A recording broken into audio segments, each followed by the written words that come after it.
right now. Okay. All right. Looks like we are live. Go ahead and do our intro. Hey guys, Deadly Tarantula Girl. Well, okay, I guess on this we've got Beauty the Beast. The beard is missing in action, but that's all right because we have an amazing guest here tonight. He goes by LouB747, and I'm guessing that has to do with you being a pilot. Yeah, that it does. Thanks for having me on the live tonight, guys. I really appreciate that. I'm coming to you from Tokyo right now, and I fly 747s for a living. So that's on the whole 747 thing. It was just an email address that it ended up turning into a YouTube channel that took on a life of its own, I guess, a little bit. It's been fun. Yeah, that is absolutely amazing. We've actually been following you on YouTube for quite a while. And I personally love travel videos, field videos. I love keeping exotics in captivity, but we both have a passion for, field hunting, herping, not hunting to kill, guys.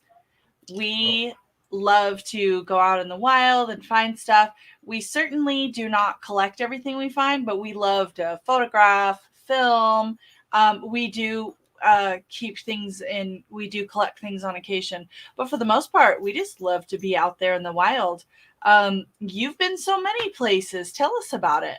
Yeah, I'm pretty fortunate as a pilot. I work for a Japanese airline. I live in Los Angeles, but so I'm always in Tokyo. And then once I'm over here, we go to, Hong Kong and Singapore. And I got into this crazy hobby of looking for snakes, probably about 10 years ago or so. And yeah, it's just turned into a passion. It's there's something about finding a snake in the wild that's, I've seen a million, snakes in pet stores, and there's nothing against those. I dig those too, but to try and go out and find them is really cool. So I started looking at like, what are the snakes I can find in the areas that I go? And yeah, like Singapore's got blue coral snakes and king cobras. And like, I've seen so many things that I feel so fortunate to have, been able to see. So then I started the YouTube channel I just want to share what I was doing with my family basically. And then my first few videos were like, they were awful. Like I couldn't watch them myself. So I decided to try and make them a little better each time and try and make more of a story of going there and finding them versus, hey, here's a snake, check it out, So anyway, I try and make a story, a field herp story, if you will. Some people don't like that nowadays. They just want to see the snake, but I don't know. I try and share the whole adventure. Well, I personally love your video style. So you've been a traveler for quite some time as a pilot. So tell us what piqued your interest in reptiles? Gosh, as a kid, I don't know. Snakes were just it. I love snakes. I always loved snakes. And as a kid growing up in Los Angeles, I grew up in the city, suburbs and stuff, but still a city. And I didn't realize you could actually go out and find snakes. Like, obviously I knew they were out in the wild, but I thought you had to go to like the Amazon or something to find snakes. And I don't know. And then I was at my brother's place maybe 15 years ago in Arizona, and we were walking out behind his house, and there was a long-nosed snake. I thought it was a king snake at the time, and I was just like fascinated. Like there was a snake right there. And so yeah, as a kid, I always liked reptiles, snakes in particular, and then something about the colors and the patterns and the scales and just everything. I don't know what it is. It just, they fascinate me. And I'm happiest when I'm out looking for them, I guess. And once I find one, it's almost like, all right, I want to go find another, even if I have something super cool, like right there, I'll spend a few minutes with it and then I'll try and find something else. Then I'll wish I spent more time with what I just found. But yeah, it's a crazy hobby, but I love it. Well, at least when you're filming it, you get to relive that moment and share it. Because, for so many times we were going out in the field and you'd catch a glimpse of something and then you're talking about it later and you're like, oh, was it this or was it that? And you can't even really remember. And you certainly can't share the experience with others the same way you do when you catch something on film.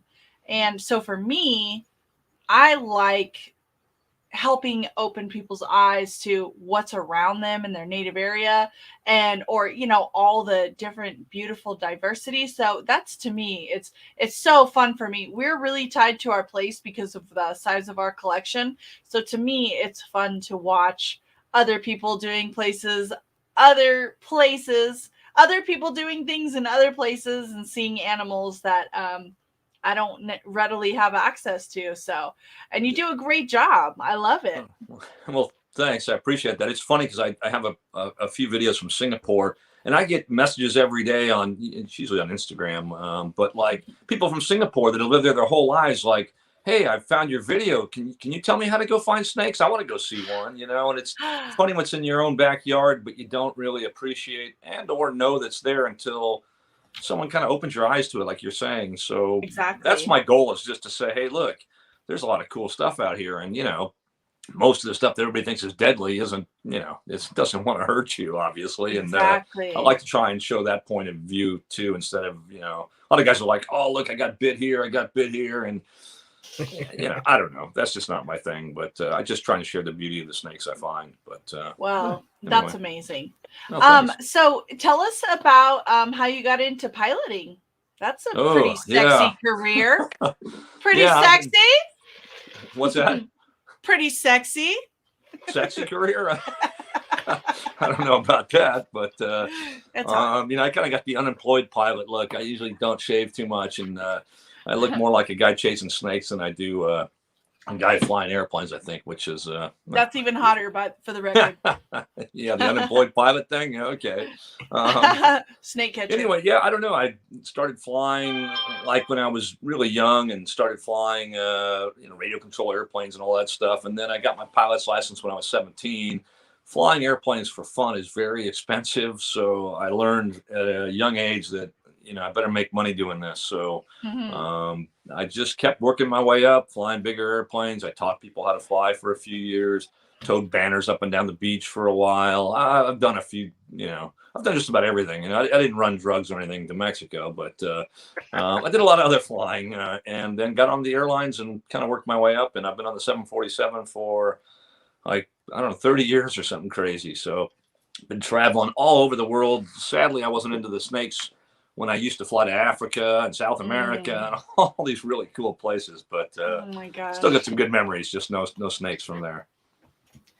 Well, you do a lot of natural history on your videos, and I'm pretty amazed by that, because you taught me about a snake that I'd never heard of, which is a snake that is both poisonous and venomous. So the poisonous. What was that? What was that? I heard that, believe it or not, was actually two dogs wrestling. I guess one got the better of the other, but all's well. They're wagging. I just looked back there. Okay, I thought maybe a bird got eaten by a snake or something. I don't know what. You never know. We don't have any birds right now, so not that. But okay. You never know. No bloodshed, I can tell you that. Yeah, yeah. The sorry to cut you off there, but yeah, the venomous and poisonous snake. I've seen a couple of those. There's the one here in Japan. I just saw one here yesterday when I went out looking, the tiger keelback. And then there's also another keelback in Hong Kong, the red-necked keelback. And they're both the exact same situation. They don't really want to bite you. They just want to secrete the poison on the back of the neck and hope that you bite it instead. So it's a bizarre thing. I usually don't correct people when they say, oh, is that a poisonous snake? You know, instead of saying, oh, it's venomous. But on that one, I do say, it happens to be venomous and poisonous, because there is a difference. But, you know, the average person, you know, either doesn't care to know the difference, or anyway, you know, they want to call it poisonous. That's fine. In that case, they're right. Well, to get a little deeper into it, the poison on it, how toxic is it compared to Dendrobates terribilis? Ooh, that I don't know. From what I've heard, there has been a death from, talking about the one here in Japan, the tiger keelback. They used to sell them. From what I've heard, they used to sell them in pet stores before they even knew they were venomous. And, you know, 30 years ago, like, you could just go buy one, and they're non-aggressive, and they're rear fanged, and they got to really chew on you type thing to really do anything. But I think they found out because somebody actually died from a bite like 30 years ago or something. And then they're like, whoa, well, we better not mess with these. But I don't know about the poison on the back of the neck that it secretes. I know it, you know, it gets the poisonous, you know, by eating the local toads, I believe they are. And that's how it sort of makes the poison. But I don't know how effective really either one is. I have picked up the snakes by hand. I don't really free handle venomous snakes, but on those, I will grab them by the tail sometimes if they're running away and I can't get them any other way.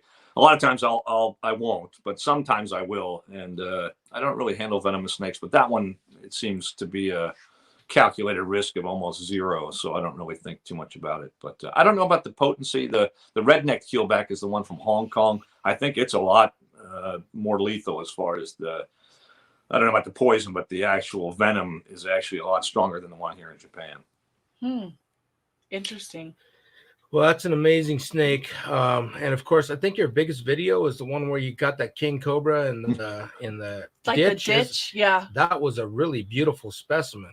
Yeah, that was in Hong Kong. I've the whole YouTube thing. Every once in a while, I guess YouTube Shorts is the way people go now. So I've put out a few new videos of that same old snake just to try and get some traction. But yeah, that thing was amazing. Like the video turned out pretty good, and it was pouring rain, and I had like a trash bag over my cam, but in real life, the thing was, I don't know, it was just stunning. I'll never forget it. It was, I don't know how to describe it. It was amazing looking. Well, so you're in Japan right now. What time is it there? And you said you were snake hunting yesterday. Yeah, so it's about 10 in the morning. Here, I'll let you take a look in my messy hotel room here. This is a view. It's kind of, I don't know how well it's going to focus out there, but it's about 10 in the morning. The airport's over there. We stay close to the airport. Looks like so it's a little bit. Saturday or already Sunday there? It's Sunday. What is it? Saturday at home. It's Sunday here. So Sunday morning, about 10 a.m., a bit foggy, a little bit of rain. So I will go have a look in a couple hours or so, or 2 or 3 hours. I'll have a look and see if I can't find. I found one yesterday, but it was a tiger keelback, and I just couldn't get him. He again, sometimes I'll tail him, sometimes I won't, depending on the situation. And my hook that I normally use, the collapsible one, got confiscated by TSA in Miami, and I haven't replaced it yet. I don't know what. So I have some tongs that I can use, but the tongs are kind of hard on smaller snakes, so I try not to use it if I don't have to. Well, when's the snake season in Japan compared to for us? Yeah, it's kind of the same. It's in the northern hemisphere, and it's kind of like a Midwest type climate in the U.S. where everything kind of brumates or whatever and goes down. So November is sort of the end of the year, and then about April is probably when I find my first snake. So between Christmas season and into the New Year is not so great on the snake front. Oh. Well, there's another thing that you've videoed recently called a murder hornet. I've been researching them a little bit, and those look to be some bad mumba jumbas. Yeah. They go out. I guess these things bury their the nest. What are they called? Yeah, their nest down in the ground. That's what I hear. It is the deadliest animal in Japan. I think every year 10 or 12 people die from those, and I see them just about all summer. I see them some summers more than others, and I got a stupid idea of trying to catch them with a butterfly net. That it worked out, but it could have ended up probably with a lot more views if I would have got stung a few times. But it was fun. I don't know if I would ever do that again. But yeah, they look like little hummingbirds when they fly around. You'd have to see one. When I first saw them, I didn't know what they were. I thought they were little birds, and then I realized what they were and looked them up, and I think some made their way to the U.S., so they got the murder hornet name associated with them. But they're kind of cool. I mean, they're kind of cool in a freaky way. I don't know. I mean, I'm not much into spiders. I hate to say that on this channel, but I like spiders. I just don't like spiders on me, like that I don't expect or I don't see. That doesn't work for me. So you're like most people in that way. Yeah, like I wouldn't mind picking up a tarantula if I saw it on the ground, but like some of these places I go in the jungles, they have mostly these. I think it's the orb spiders. They're really big, like really long black legs and pretty thick bodies, and they're harmless, but like they're massive. They're not tarantula size, but they're pretty dang big. And maybe it's a golden orb. I don't know what it is, but they're everywhere sometimes. And this time in Japan, this time of year, they're everywhere. If you don't see 10 when you're standing there, you're just not looking. They're everywhere. And they freak me out when I end up walking through a web and I feel it on the back of my ear or something. Yeah, I'm not a happy person, but I edit all that out usually. Well, you've in your videos, like I said, you do a lot of natural history. So do you have a large library, or when you're going to look for a critter that you saw out in the wild, how do you research that animal? Yeah, it's mostly all on the internet nowadays. Facebook is great. I know for the younger people, like Facebook's like Facebook, they don't like that. But the whole Facebook groups thing I love, because there's groups of people that are into what you're into. And so, I was going to a place in Africa called Djibouti, which most people don't even know there is a.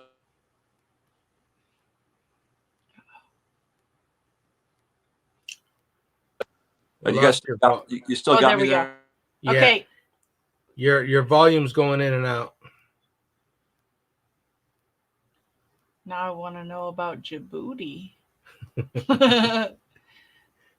Uh-oh. See, technical support. It's explaining something very important. Oh, it's got the glasses on. Can you hear us? I don't think he can even hear us. He said something funny, though, because it made him laugh. Okay, so we muted it. Okay, so I'm going to give a quick shout out to our viewers while he gets this sorted out. So, okay. Should we invite him back, or do you think he can? He can come back in when he wants to. Okay. So Michael Taylor's here. We've got Derek's Reptiles. Tom Rockholm from Timeless Morphs is on. Let's see. I saw Moon over Miami. Eric Swanson. Yes, Dr. Eric Swanson's here. J-Dog One Party. Brad Clark. Tim 148. Was there anyone else? Trying to scroll down.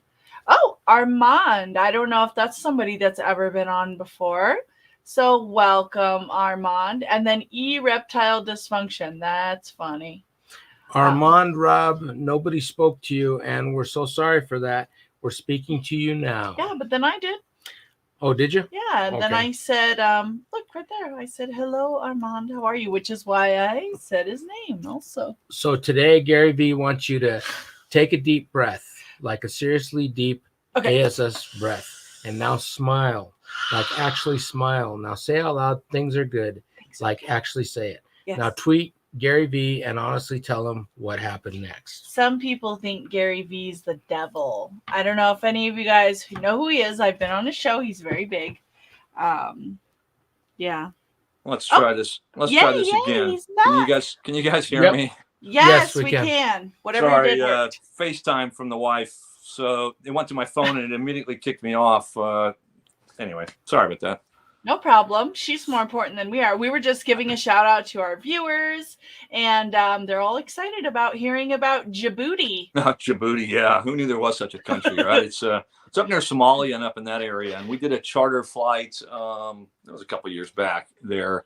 And I was talking about Facebook groups and stuff. And I was like, well, I don't know what snakes are in the area. And I kind of went on, just Googled it and stuff. But then I went on, Facebook groups and found a group of like people that are into snakes in the Horn of Africa or something. So I was able to get on there, and like there's groups for everything on there. And again, I know the younger people don't like maybe, it so much compared to Instagram and all that, but you can find a lot of stuff on there if you really look. And I didn't find it. I found a couple whale sharks, but I didn't find any snakes. But it's still great resources out there if you really want to look.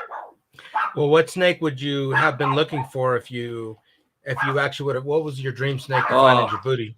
There was a cobra. It was a red. Oh, gosh, what was it called now? I can't remember. It's a red cobra. I think it has black on the neck, or maybe it's black and has red on the neck. There was a cobra that I really wanted to find. I can't remember what it was actually, but and there was a few sea snakes in the area, but didn't see anything. And then it's not a real safe place to go, so it wasn't like I could just like get in an Uber or like the place we stayed was surrounded with barbed wire and stuff like that. So the only chance I had to look for snakes was when we went on the whale shark adventure, and then I got off and went on land where there was nobody around. But no, it was hot and it was anyway. It was fun looking, but it wasn't one of the top 10 trips or anything like that. Although whale sharks were definitely cool. If you ever get a chance to do that, I would highly recommend that. Well, I'm not much of an ocean person. I like my stuff on the land because I was born around the time that Jaws was created, and I'm afraid of sharks. Hey, Jaws ruined it for a lot of people. I grew up surfing, and it didn't stop me from surfing my whole life, but it did make me think about what's in the water and what bad things could happen. But it's one of those, the odds are 1,000,000 to 1 against you type thing. So Well, I Anyway, think it's it much... does freak. I'm sorry, it does freak people out. Well, I think it's much safer to play with cobras in your living room than to mess with sharks in the ocean. Yeah. No. I What don't all? smell You my guys said you sharks. have a huge collection. What kind of huge I collection are we didn't talking say about? huge. You said Well, it was big enough you couldn't just leave and go places. Well, yeah. Who are That you gonna sounds- hire? Yeah, we have one guy. she's got miniature horses, and Mhm. she's got a miniature goat. We got a sulcata tortoise. We've Okay. got some water turtles, some Emidura subglobosa, pink belly side necks. Mata, Yeah. common and alligator snappers. And then we've got I don't know, about 100 to 200 ball pythons, and less than 100 colubrids, Mhm. and I'd say less than 20 rattlesnakes right now. Yeah, about 40 python. Well, I mean, retics. We're in the 20 zone, I think. And then just a few cobras and a few gaboon really? vipers. Some crocodilians, some So we're talking, what, geckos, 400 or some 500 otters, snakes, some something like frogs.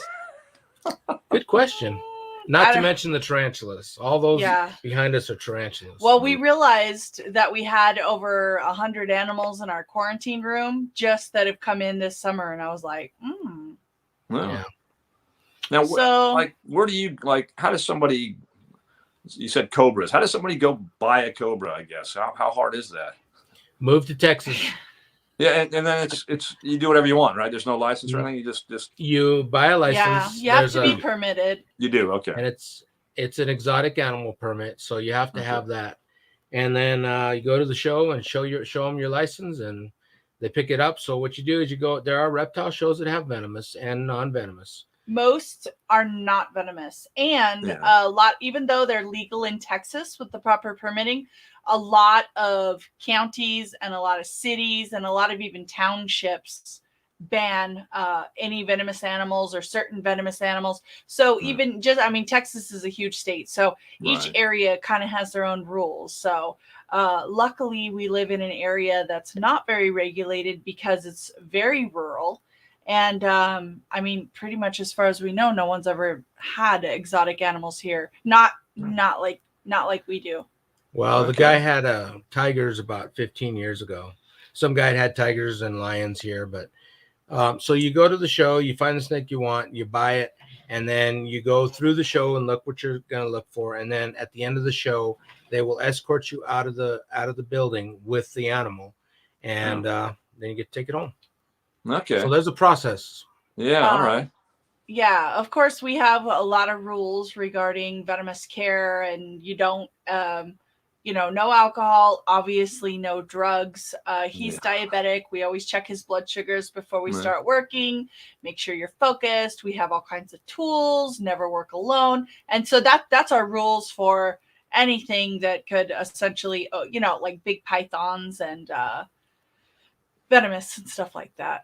Yeah. So Right. it's definitely adds a level of, you can't just hire someone to come in and clean your snakes. It's Is it all different. for sale? Is everything you have for sale? Do you have snakes that are not for sale, that are yours? Like No way you sell? 98% is not for sale. Most of it is Cool. our personal collection that we use for reproduction, and then offspring that we have available is for sale. So we're not flippers, and we're not people that buy stuff and sell stuff. We have But all those ball pythons are for sale. Like you don't have hundreds of ball pythons that you keep for yourself. no, those right? are just all ours. That's stuff we're Yeah. raising up to breed. Yeah, so that Really? doesn't include babies. Yeah. Those are real popular. Yeah. I know. I went to a pet show in Ugh. Anaheim a few years Yeah. ago, and I couldn't believe ball pythons were they were the show. Like they were everywhere. Yeah, there's some pretty ones too. There was some pretty cool looking there ones. are. I just She's not a ball python. they're fan. kind of like, okay, so ball pythons used to be like the bologna sandwich of the reptile industry, and Huh. now they're definitely much cooler now that there are so many morphs and everything, but still I'll take Yeah. a retic over a ball python any day. Well, down the street from where I live, there's Prehistoric Pets, and there's a guy there, Jay, that I've known him forever, but for a while. But he's got some, I don't know, the retics get awful big. I don't They know. do. Like they look cool at a certain 6 to 7 foot maybe, and then it's just I don't know. Oh, They get boas. so big, it just gets crazy. We didn't mention boas. Oh yeah, we have boas too. Oh, you do? Oh, yeah. Why wouldn't Yeah. you? Well, Prehistoric Pets, we've actually done an interview with him. We had a guy that dogged us about a certain locale of a retic, a Sulawesi. So he joined with us, and Garrett Hartle from Reach Out Reptiles, if you know who that is. And the guy, whatever. Jake Klotz. Something like that. Yeah. And he came on, and he's a very colorful guy. He's full of passion when he's talking about his subject. Yeah. That's good that he, I mean, there are some people that just do it just to do it, I guess. And it's sort of, sort of lose interest. It becomes more of a business and a hobby, I think. I don't know. Right. But, I mean, it's great if you can make, a living doing what you love. But at the same time, if you lose what you love about it, then it just becomes work, Right. So you're more of a Zen snake keeper or snake hunter, right? You don't. A naturalist. Yeah, I don't. Yeah, I'm not against like people who keep snakes. I have a few snakes. I'm not against people who go out and find snakes and keep them. It's just not my choice, I guess. I have a few. I have my very first rosy boa I ever found.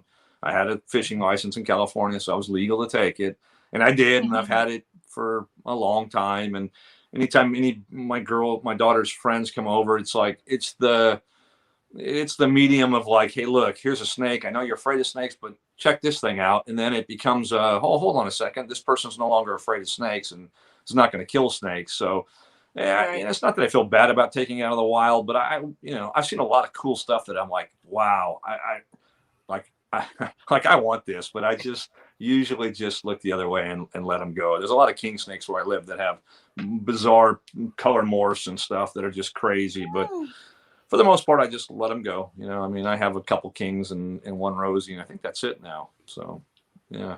You do travel a lot. Yeah, and most of the stuff I see is stuff. I see stuff like there's a greater green snake in Hong Kong. It's non-venomous, and it's like of all the green snakes, it's just really cool looking, and it's not too big, and it's just perfect looking. And I would love to put one of those in my suitcase and just walk through security, but yeah, haven't done it. And, it's just.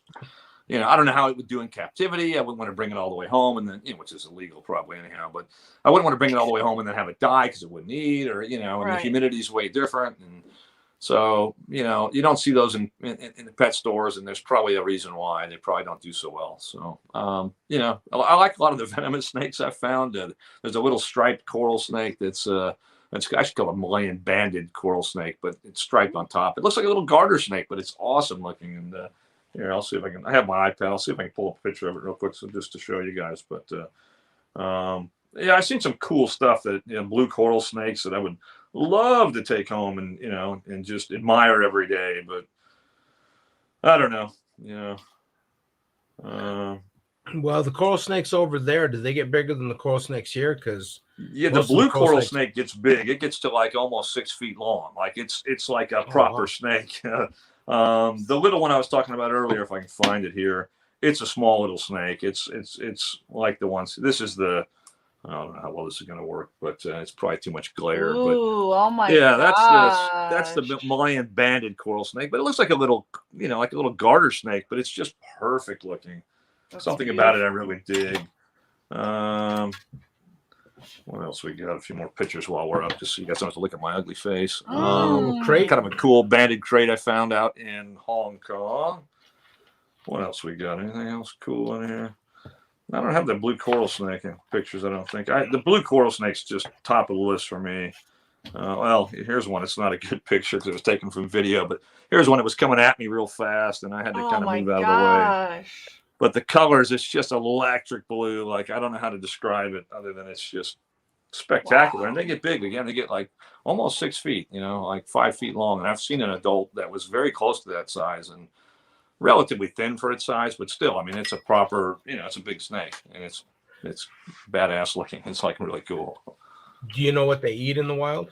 They eat other snakes. The blue corals eat just other snakes. And, yeah, so that'd be another thing if you kept one. A friend of mine, Chris Shannon, Chris Sweet, you guys probably know him on Instagram. He's real big. He's got 1 million cobras and everything else. But I think he has a blue coral snake, and he keeps all kinds of stuff. And I think that one, he said, extremely difficult to keep in captivity. It just doesn't do well. So I think his is still alive, but it's just a challenge, I think, to feed it every time you feed it. So, and he feeds, obviously, his kings all eat other snakes, but something about the blue coral, it's difficult, I guess. Maybe it needs a place to roam, or I'm not sure.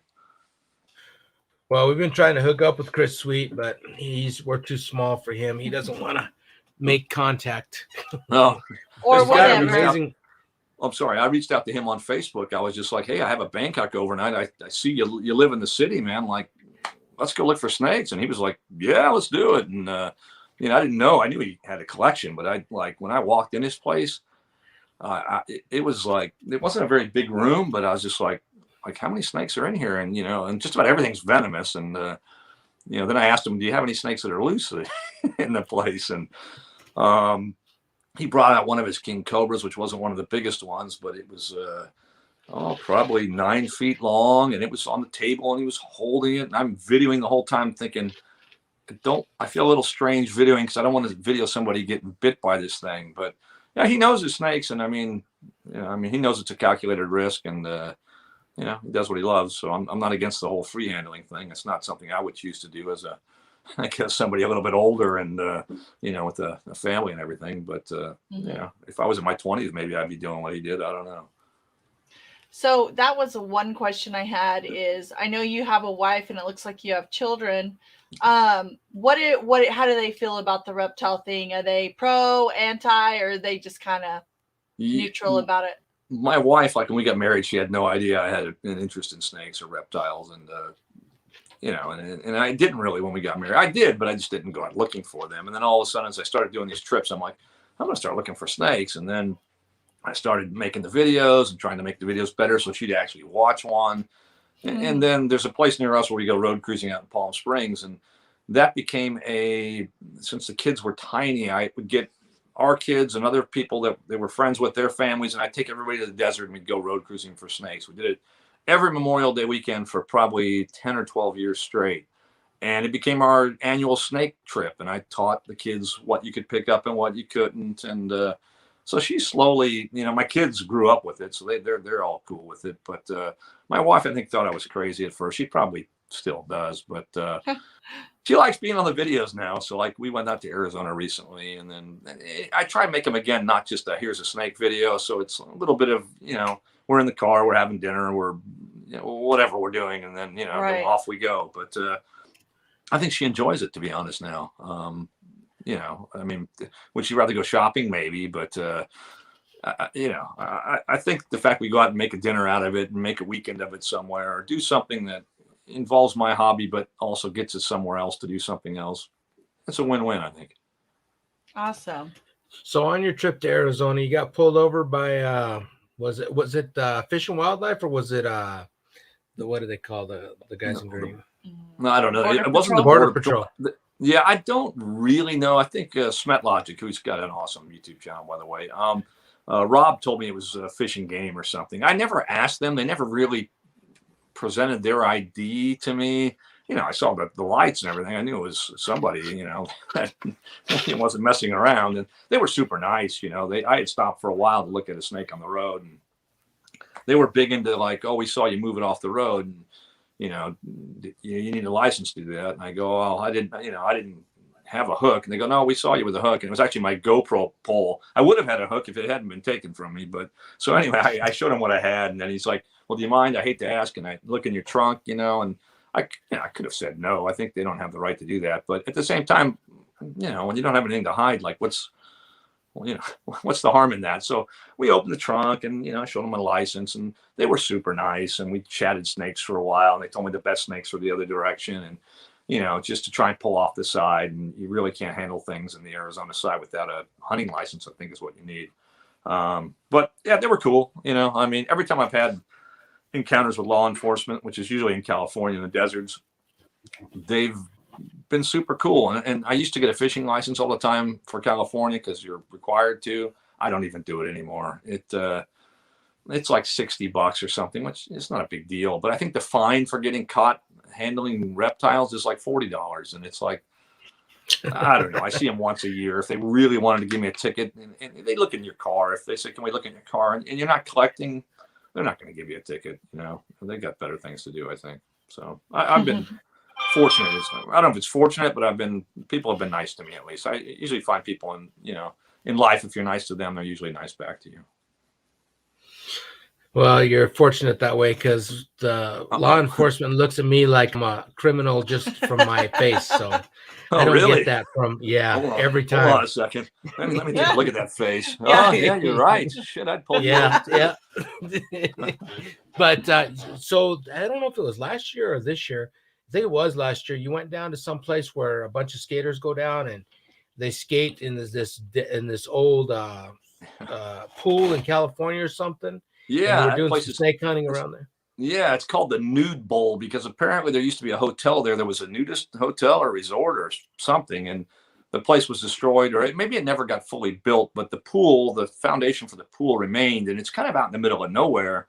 It's near Palm Springs, but it's like nobody would go there except the skateboarders that know that it's there. So, yeah, my son, he likes to skateboard, so that was one of the times of going to the desert. It's like, all right, I'll go with you this time, Dad, but we're gonna go to that bowl, and I'm gonna go skateboard. And yeah, it was cool. It was neat. We got to hike out somewhere different that no one goes to. I always like finding places that are off the beaten track, I guess. Not as much as some people do, but you know, I want to make sure that like there's a gas station somewhere nearby. I'm not.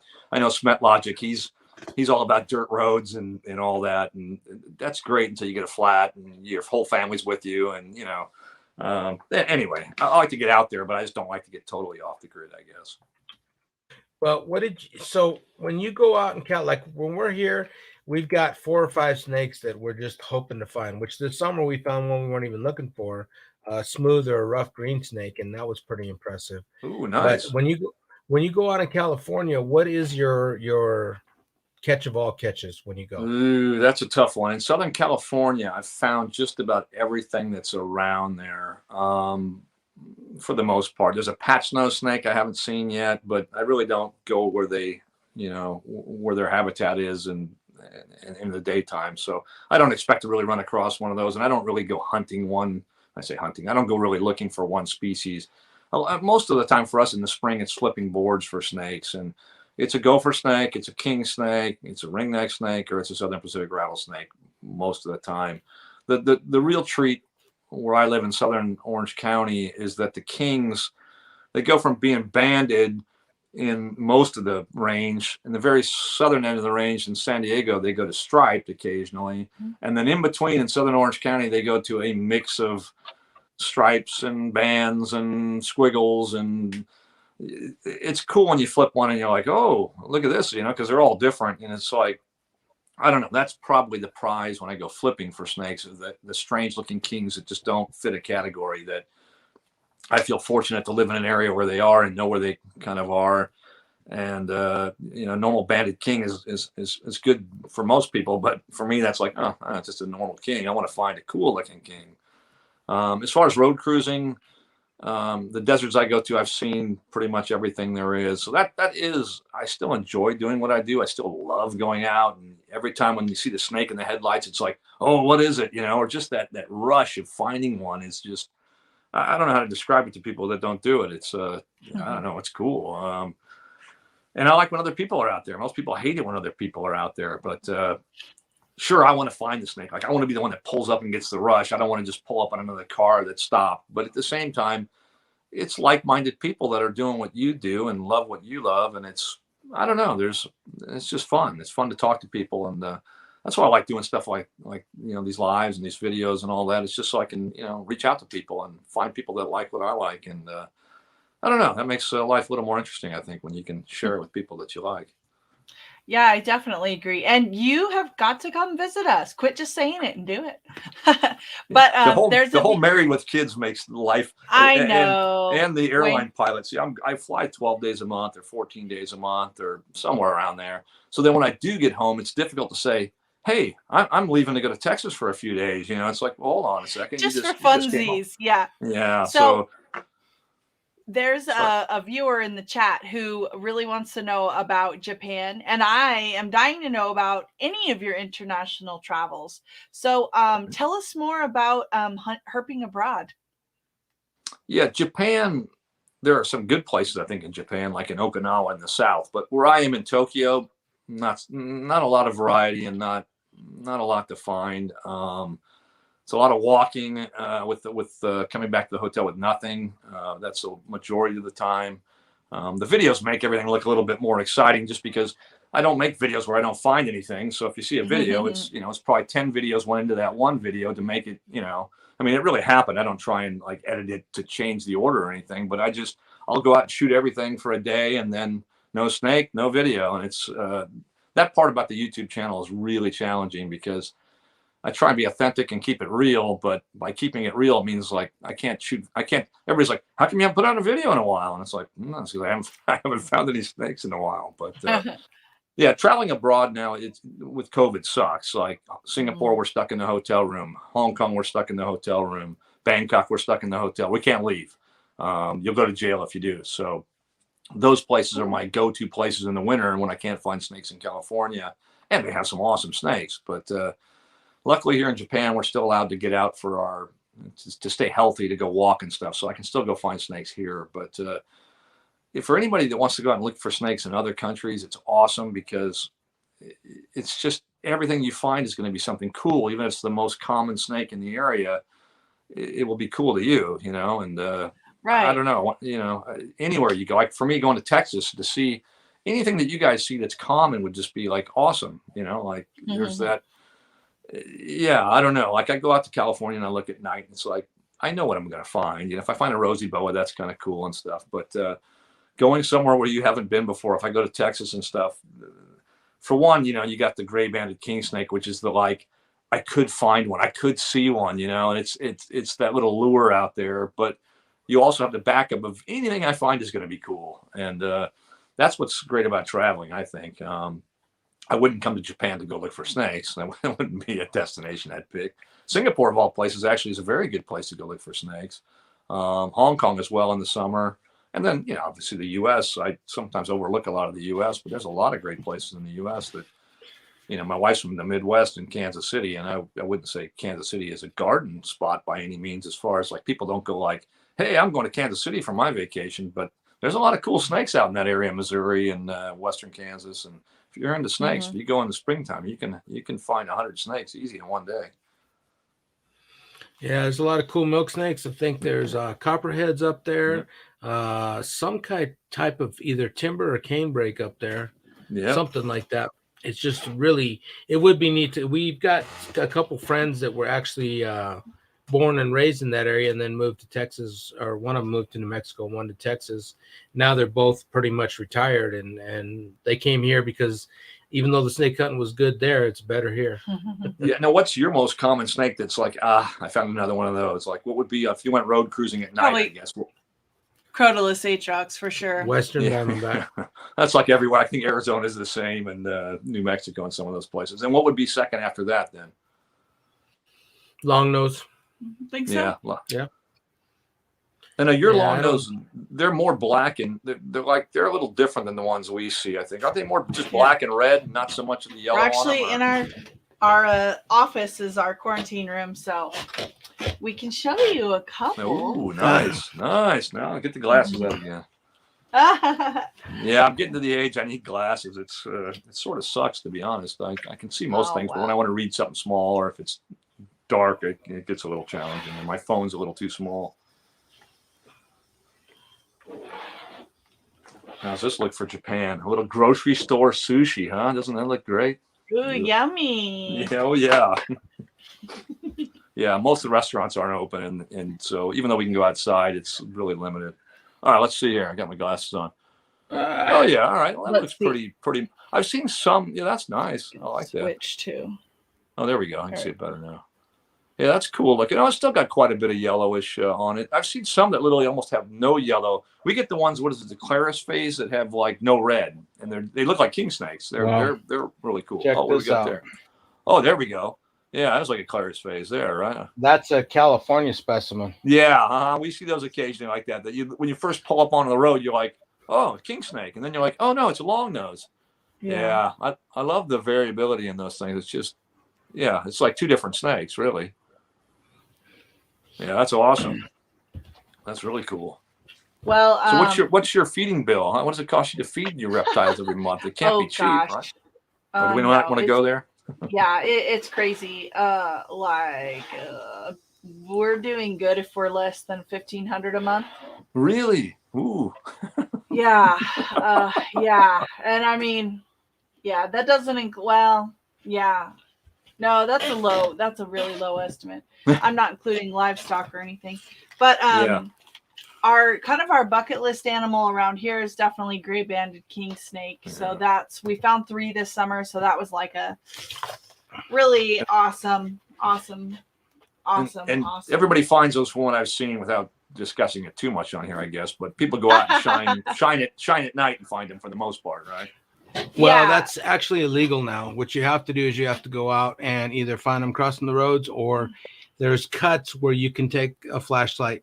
With the shining that you're talking about, is people used to take spotlights and they drive down these cuts and just spotlight them without even getting out of their car. They made that really? illegal. Yeah, but you can still go out and hunt cuts with like headlamps on, which is what we do. Yeah. So if I were to come out to Texas and go herping with you guys, I'd need a license of some sort, I'd imagine. And someone said you need an orange or yellow vest or something, or reflective vest. We have everything of what you need. All you would need, well, I mean, we have all kinds of vests, headlamps, everything. All you would need would be like a visitor's hunting permit. And as far as all the supplies, we've got you. Well, and how often does? Oh, sorry. Go ahead. You've got to have a reflective vest on. Yeah. Yeah. So we got to have like 110 inches or something, square inches. No. Okay. We have like 20 vests. And how often do you, like, everybody in Southern California, everybody cruises the same areas, like they're real popular areas. I'm assuming it's more or less the same with you guys. There's certain roads that are the most. Yeah, definitely. Hunted. So kind of like the hot area to hit is like the Sanderson. So we really don't even go there anymore because it's like just people crawling all over the cuts like ants. We have quite a few places we go that are kind of secret honey holes. Talk about so but then like at the places where everybody goes, does law enforcement hang out and enforce then, or are they usually pretty chill, or are they there all the time? I think they cruise through there pretty regularly. I don't know. It depends on the officers. Some of them are real heavy hitters and they're going to want to try and get you for everything. Some of them really don't care. Yeah, okay. It really varies a lot from officer to officer. Well, I don't think in the whole time. See, the 3 alterna we found this year, this is after hunting for 20 some years. Our first 3 in 20 some years. Oh, these are the first 3 after all that. Yeah. Wow, what a great year then, huh? Oh, I know. Well, we moved were they all here similar looking, or were they all like? I know there's so many varieties. Were they all same area, same look, or were they different looking? There are 3 different areas, 3 different looks. You want to see them? Yeah, sure. If it's not trouble. Oh, cool. Somebody said they got piranhas. Very cool, Aaron. So, yes. Go ahead. Go ahead. Oh, it's funny because it's like at first I liked the ones that were like purplish with lots of orange, and then as I've matured or whatever, I kind of like ones that are all gray that have hardly any orange. Like every one is cool looking. It's definitely. I can't pick a favorite. I don't think. I used to think it was the real bold colored ones. Now I think it's the one that just has little subtle hints of orange, and I don't know. They're all cool. Well, I was really excited because the 3 that we got were from 3 different areas. And they all look very different, which just because you find it from a certain area doesn't necessarily guarantee a specific look. Although there are kind of like generalities, like they'll say, oh, this is a King Mountain, or this is from Sheffield or whatever. So I was really excited because he works on call a lot, so I actually collected some of these by myself. Oh, nice. And so it was really he's not going to hear this part of the video. Yeah, it was really funny because then when we would go out again, he's like, oh, why are you bothering to do that? Oops, somebody get you? I need my glasses. Hold on a second. This guy's biting me right now. Oh, is he? Oh, sorry. Yeah, there we go. Huh? Oh, that thing's awesome. Yeah, that's the ones I like, with just the little subtleties of orange. Some of them. Oh, you got one of the ones that's like super bold looking too. Yeah, that's what I like, is how different they are. So I used to like the ones that were real purple and orange. Only 7 specimens have ever been caught on that cut that we know of. Really? In this where we caught this guy. And then nice. And do you have a? Ooh, look at that too. Yeah, I kind of like that light gray one though. I don't know, something about the light one is cool. They're all cool. The one that's what's your guys' favorite? Yeah, this is the last one we caught about a month ago. That's the best, but I don't know anymore. I don't know if I can pick a favorite anymore.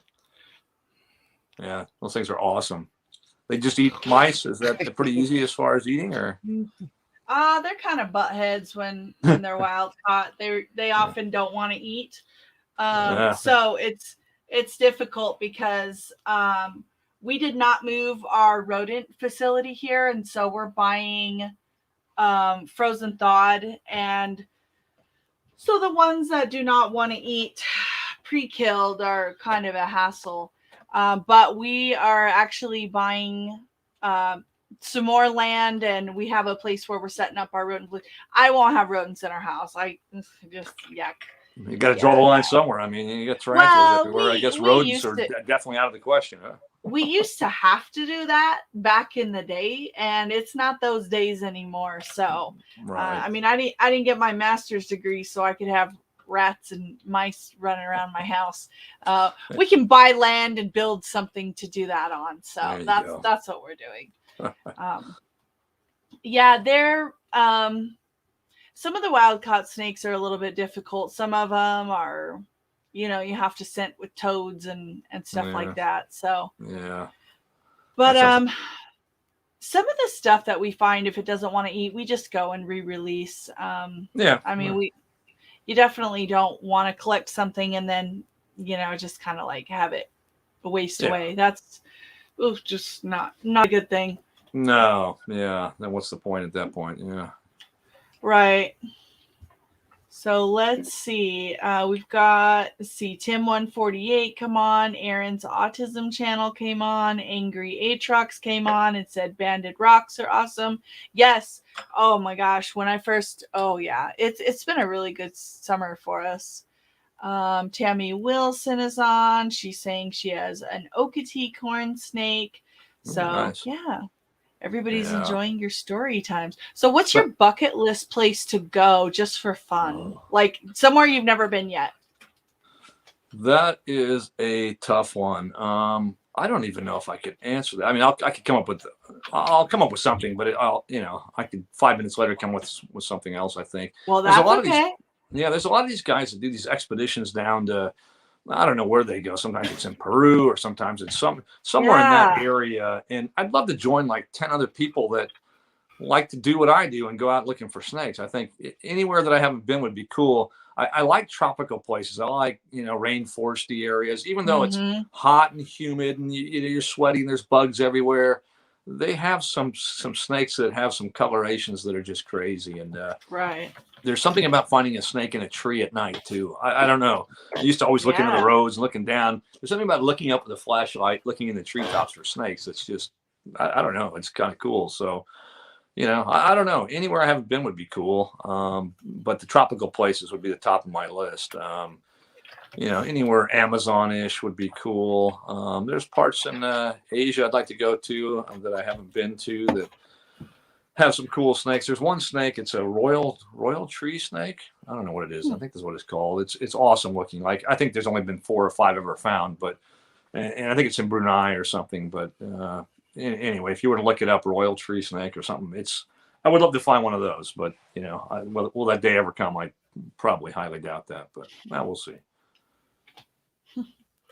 That's great. Well, the wonderful thing about Texas is that it's like 3 different complete areas. So in West Texas, there's more species in Texas than anywhere else in the United States. I don't know if you know that. No, but I would guess is flying over Texas takes forever. It's like, still over Texas. It's like, geez. Well, Montana's a big state, and you can only find about 4 snakes there, no matter where you go. It's a little cold up that way. But so you could go down to Brownsville, and you'd be hunting in semi-tropical areas and finding snakes that are only found down there. Over in East Texas, you find the timber rattler, the Texas indigo snake, which can be found almost in central Texas. Up north, you're going to find copperheads and water snakes and cottonmouths, which we don't have cottonmouths here. Okay. So it's like that's another cool thing about Texas is, they say that it's closer to drive from El Paso to the border of California than it is to drive from El Paso to Houston. Yeah, I wouldn't doubt that. Again, I've flown over it. We do service into Dallas, but we don't. Unfortunately, we don't stay. But we fly through Dallas, and sometimes we do at Dallas, LA, which is a short flight for us. But still, a lot of Texas. Like, there's a lot of land in Texas. Well, do you go anywhere where the red-tailed green rat snake exists? Yeah, there's in Singapore they have them. I haven't been able to find one. Other people that I've told them where they're like, oh, where do I go find a mangrove cat snake? Or where do I go? And these are Singaporeans that, like asking me for advice. And so I'll tell them, and they're like, oh, I couldn't find that, but I found this nice, red-tailed rat snake. And I'm like, oh, like, good for you, and save one for me, will you, when I get back someday. But yeah, I haven't found them. Some areas, apparently they're relatively common, but in Singapore, I don't think they are. And that's the only place I fly where they are. So would love to see one of those. There's just something special about a green snake. I love green snakes. I don't know what it is, but definitely. Yeah, I don't know. Yeah, it's just they're beautiful. Yeah, they are, right? And they're all a little different. They have the Oriental whip snakes in Singapore that, the beady eyes, and they're long, but they're kind of pencil thin, and they're super cool and they're super common. But every time I see one, it just makes my day. They're just awesome. They're just like, they're so green that they're greener than everything they're on. It's like somehow through evolution they didn't get the colors right or something. They're too neon green, and they look like someone plugged them into the light socket. They're amazing.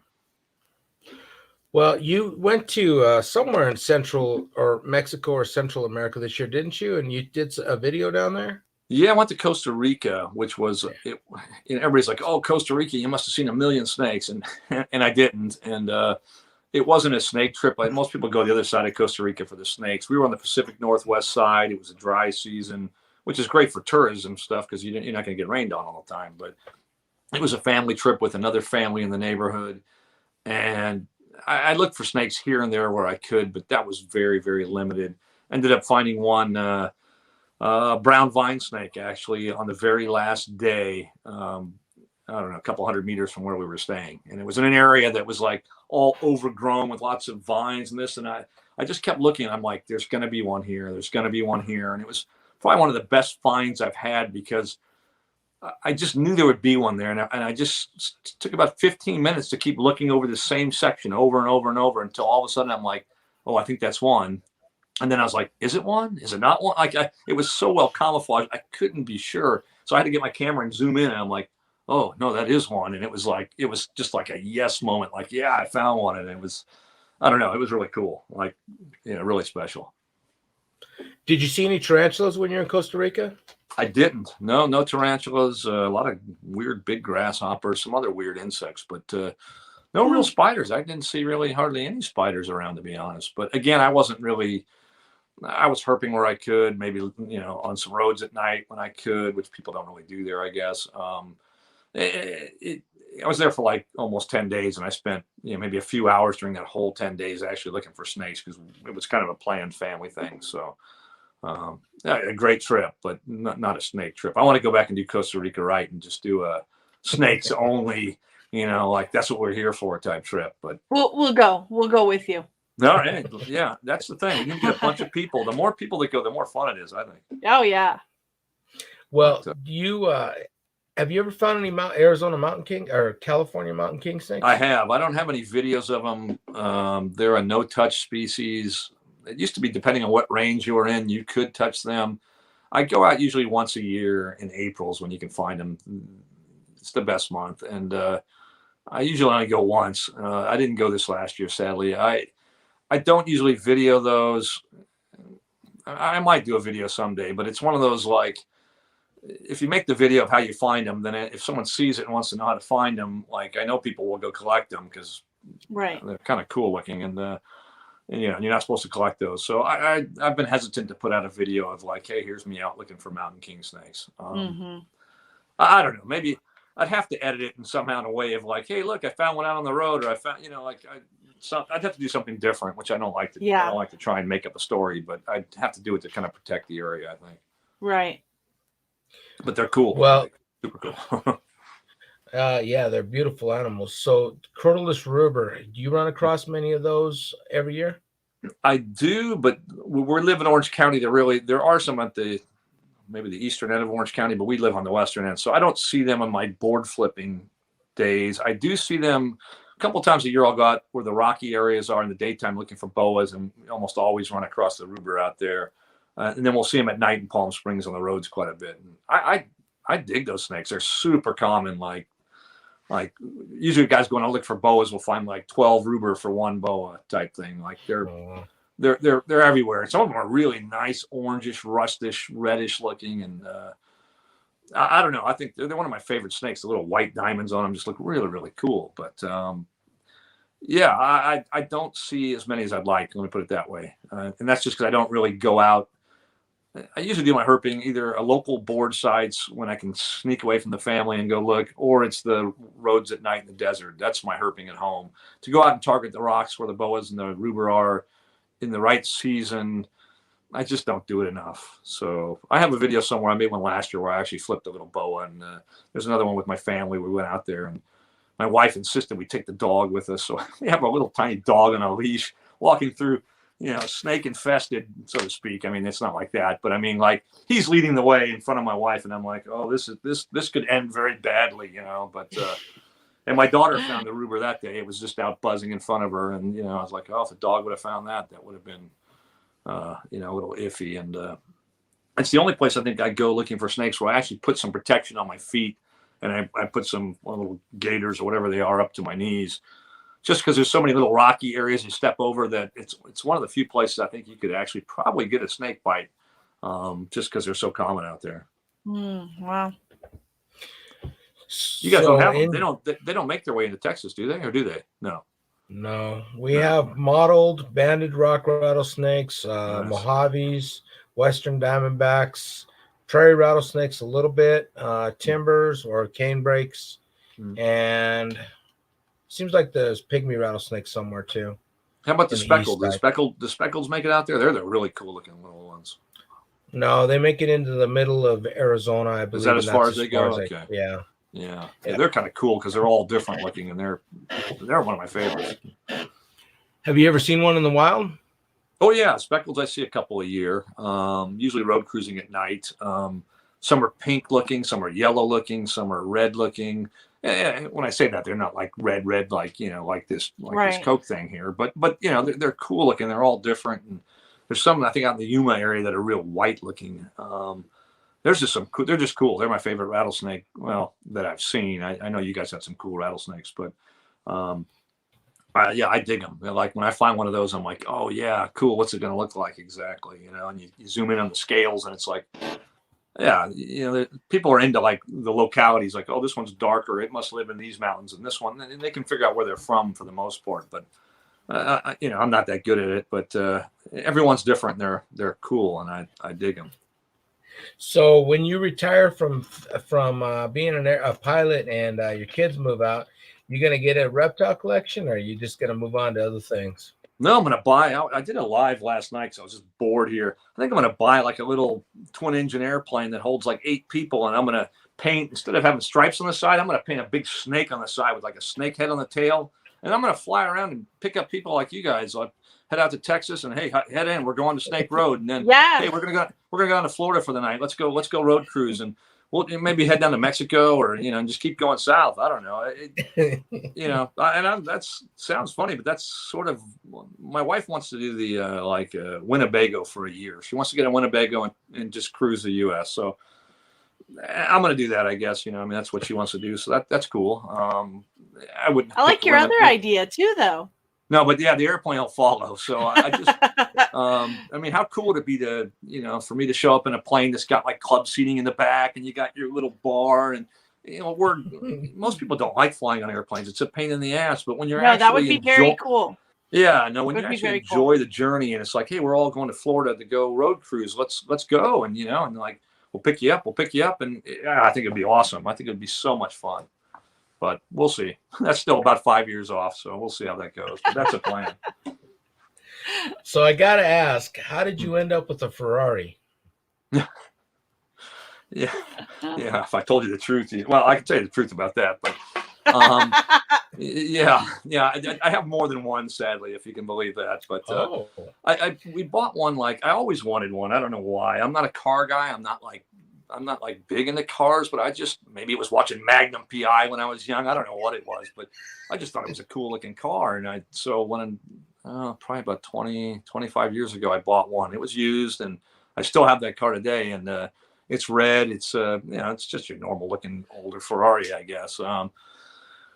And I've had that. The idea was to sell that and get something a little bit nicer that I wanted. So I got something a little nicer that I wanted, but I never sold the other one, and I've done that a couple times now. So it's kind of ridiculous, to be honest. Yeah. I mean, people look at my garage and go, "Oh, you're really into cars," and I'm not really into cars. It's just I have a hard time getting rid of things I have, I guess. I don't know. So they're all for sale at the right price, I guess. Let me put it that way. And they're investments nowadays. They actually, and I didn't buy them for investments, but they're actually going up in value. So once the Ferraris get to a certain age, they sort of depreciate. And then all of a sudden, if they were limited numbers in certain ones, they can really go through the roof. Now, I haven't had one go through the roof, but they are all on the move. So, since they're going up, I'll probably sell them tomorrow and miss out on everything I would have made. I don't know. We'll see. But it's a goofy. I don't know. It's not goofy. I don't know how to describe it. I'm almost embarrassed to have them. It's as weird as that sounds, even though I enjoy driving them. Because that probably doesn't make any sense at all. Yeah. It kind of does. It's kind of like when you have a gray band king snake and your friend doesn't.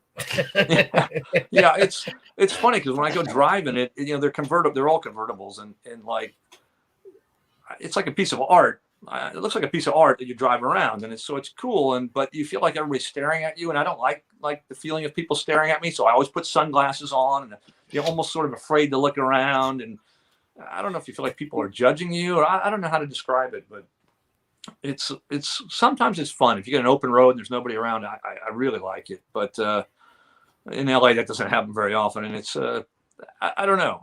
You're being in a fishbowl a little bit, and people are looking at you, and I don't know. Maybe they're judging you. I'm not sure. But, that doesn't really bother me. But anyway, it's a weird feeling. I don't know how to describe it. But we'll go driving it sometime. You'll see. You'll either like the vibe or you'll feel kind of strange. I don't know. I think my wife likes the vibe, or at least she used to. But it changes as you get older, I guess, too.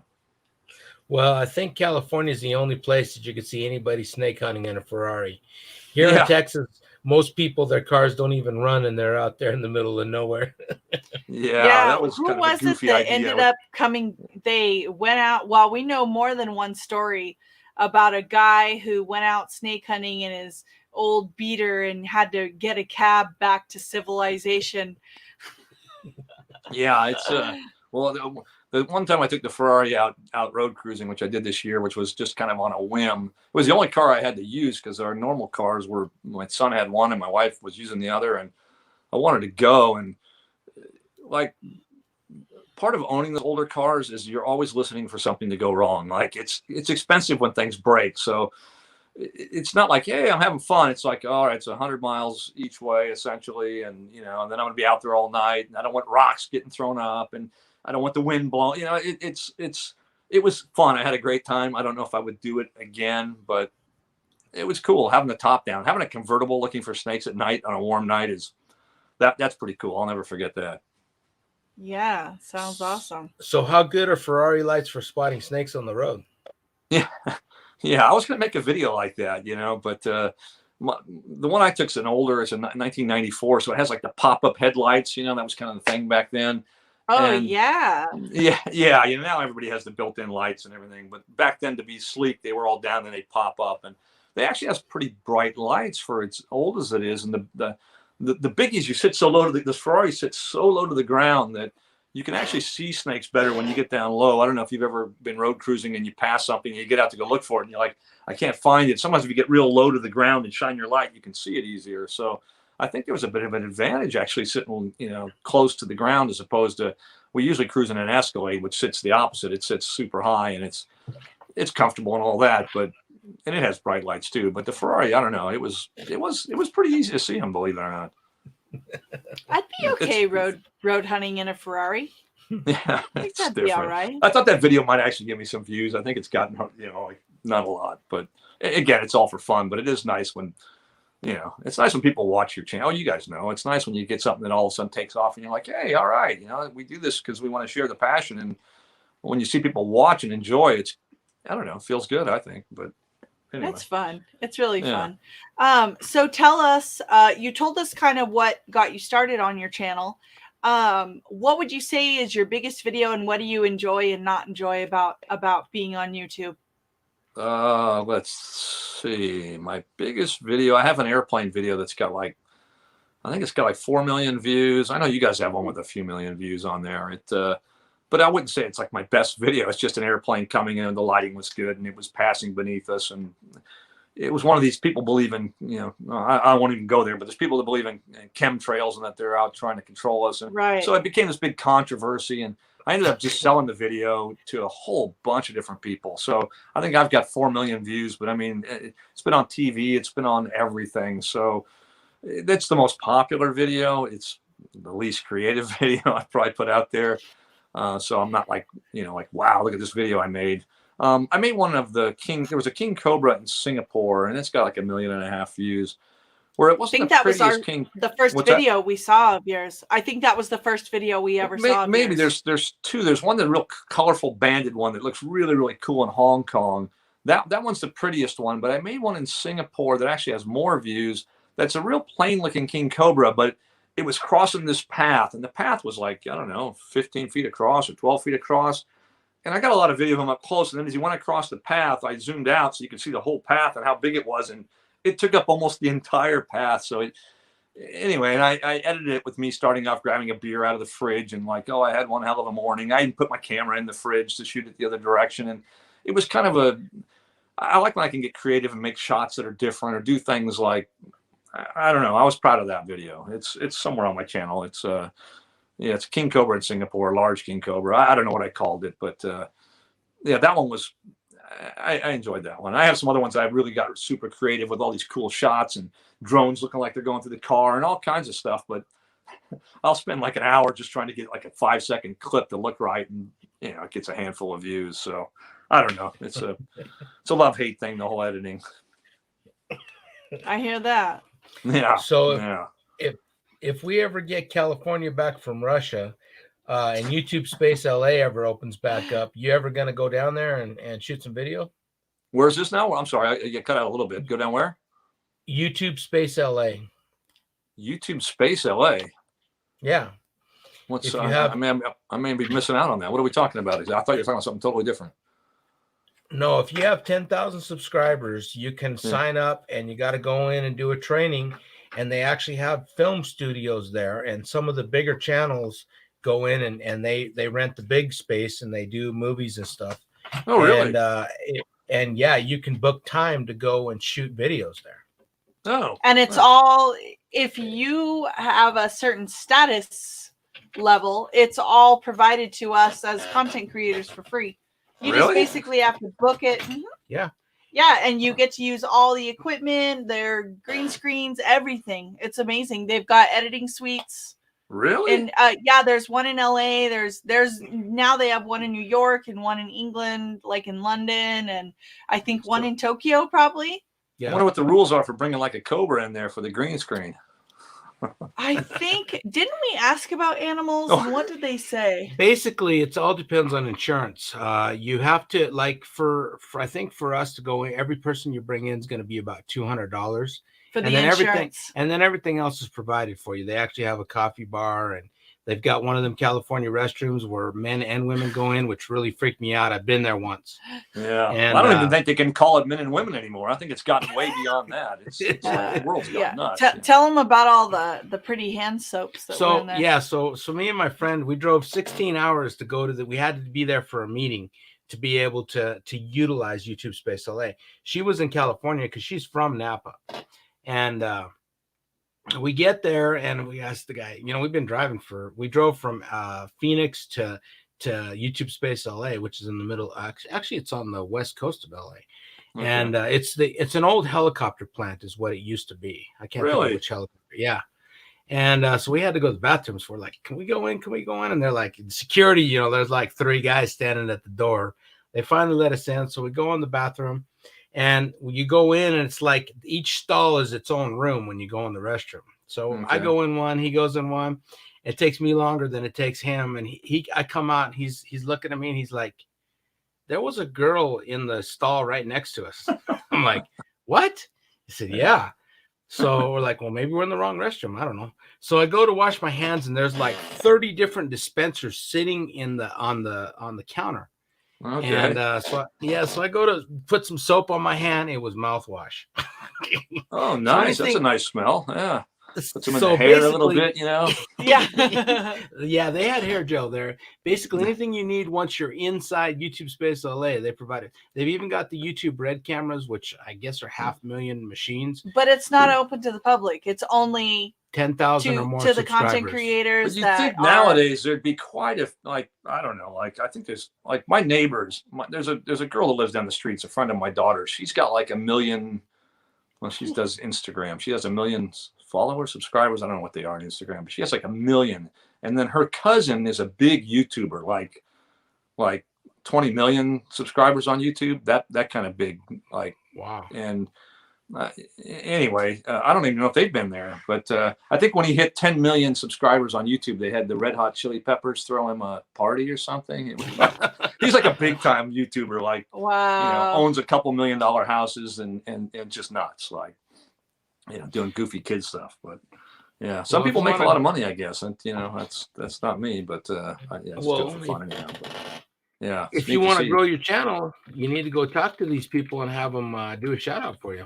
Yeah, I know, right? I used to be partners in a little biplane, so I thought about maybe taking people in the biplane and seeing who gets sick first, type thing, But I'm not part of that airplane anymore. But that would have been I thought it would have been kind of a funny idea, but they may not have signed up for it. I don't think Coyote Peterson or whoever is going to jump in my biplane and let me flip him around. But who knows? That's one guy who made it big, I guess, on YouTube. Oh, Yeah. I don't know the guy personally, but he took something and ran with it. Well, speaking of which, who do you know that's in the YouTube world that you socialize with regularly? Nobody really. That's like I said, just my daughter's friend. Let me see how many. I may be way off on the numbers here. She has a YouTube channel too, which has probably way more than, well, I'm sure it has a ton more than me, but Instagram is her big thing. Let me just see if I can find her and see if I'm even close to what I thought. Well, I meant I don't know if I can show it on here. I guess I can. Yeah, 967,000, something like that.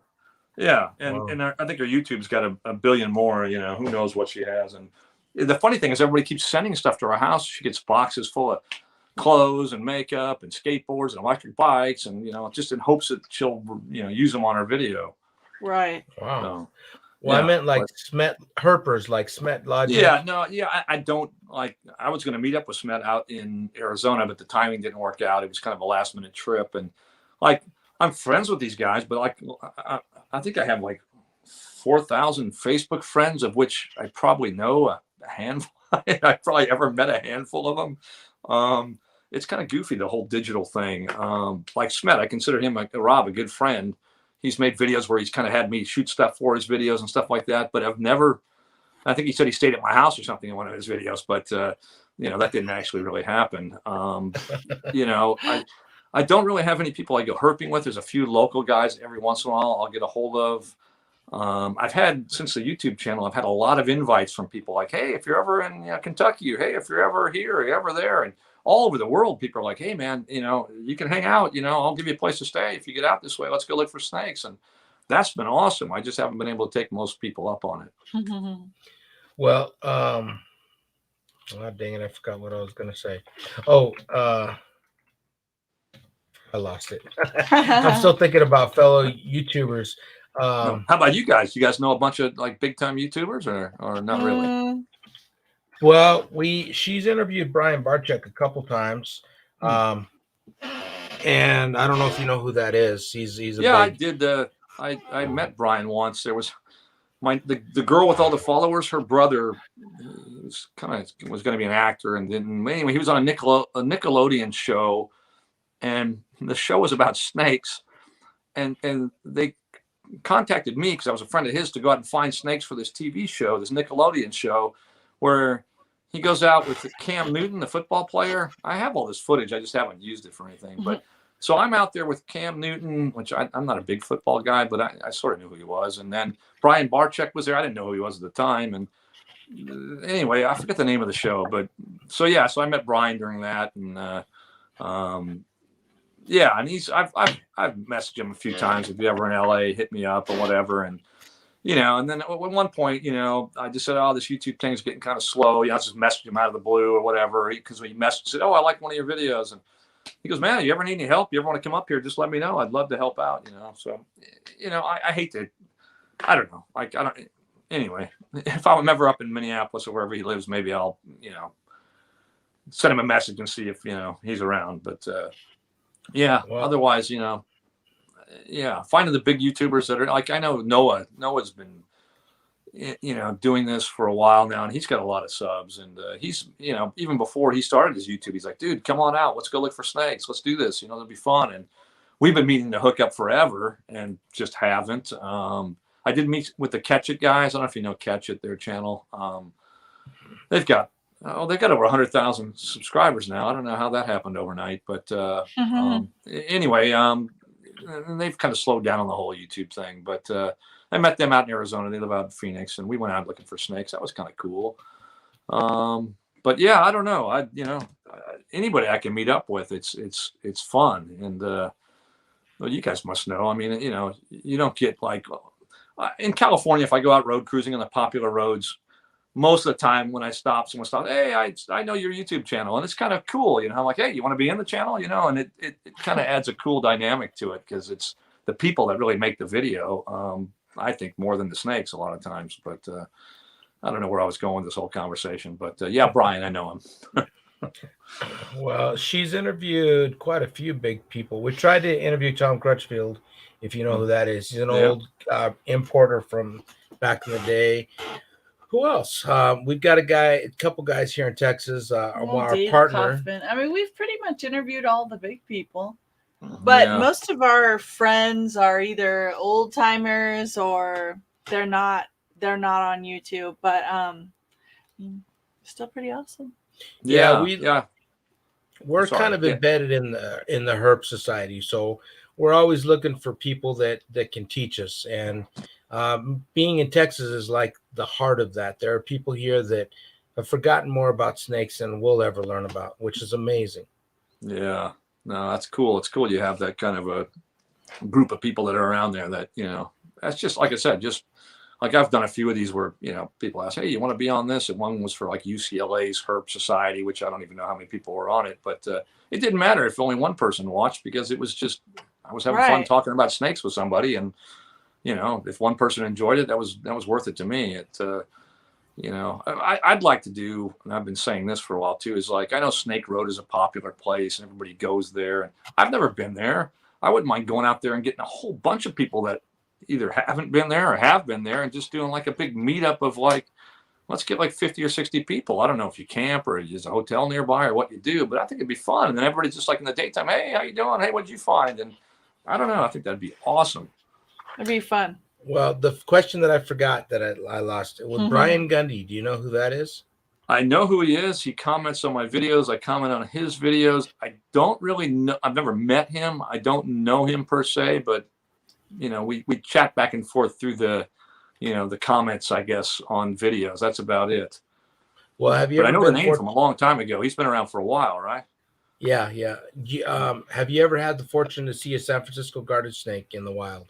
I have. Yeah, I've got it. In fact, if you probably type in YouTube, if you type in San Francisco garter snake, I don't know if mine's the top of the list, but I found one. I got some really, really, really good video from probably 3 or 4 years ago. And wow. Yeah, it was. I'll look it up now. I'm assuming if I have a picture here, I'll show you. But it was stunning. Like, it was one of those lifetime moments that it's just like, oh shit, there it is, and it looks just as cool as as it should, I guess. And wow. Yeah, let's just see. I'll just look real quick if I can just find the thing.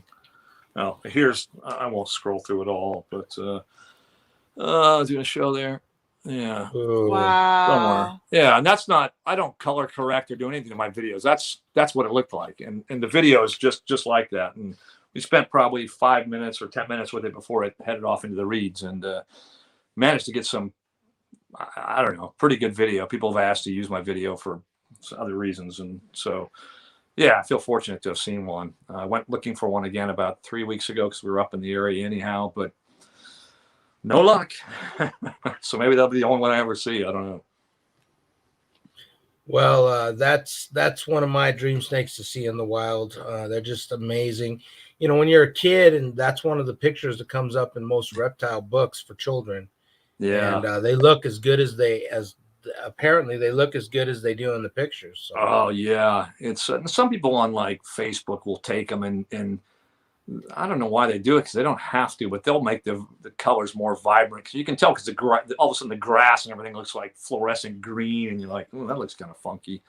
And they try and I don't know if nowadays everybody has to make theirs look better than the other person's, I guess. So they look good by themselves. Like you don't have to do anything to make them look any better, but you know, if you find one that happens to be going to shed or something, obviously you're like, hey, I found one, but what a bummer, I guess maybe. But you know, that one I found was just you'd have to watch the video. The video's not 10 minutes long or something, but I think you'll enjoy it. The video I got, I was really happy with, and yeah, it was a lifetime moment. You know, one of those lifetime moments, and there's hopefully some more of those coming in the near future. Hopefully out in Texas somewhere with you guys.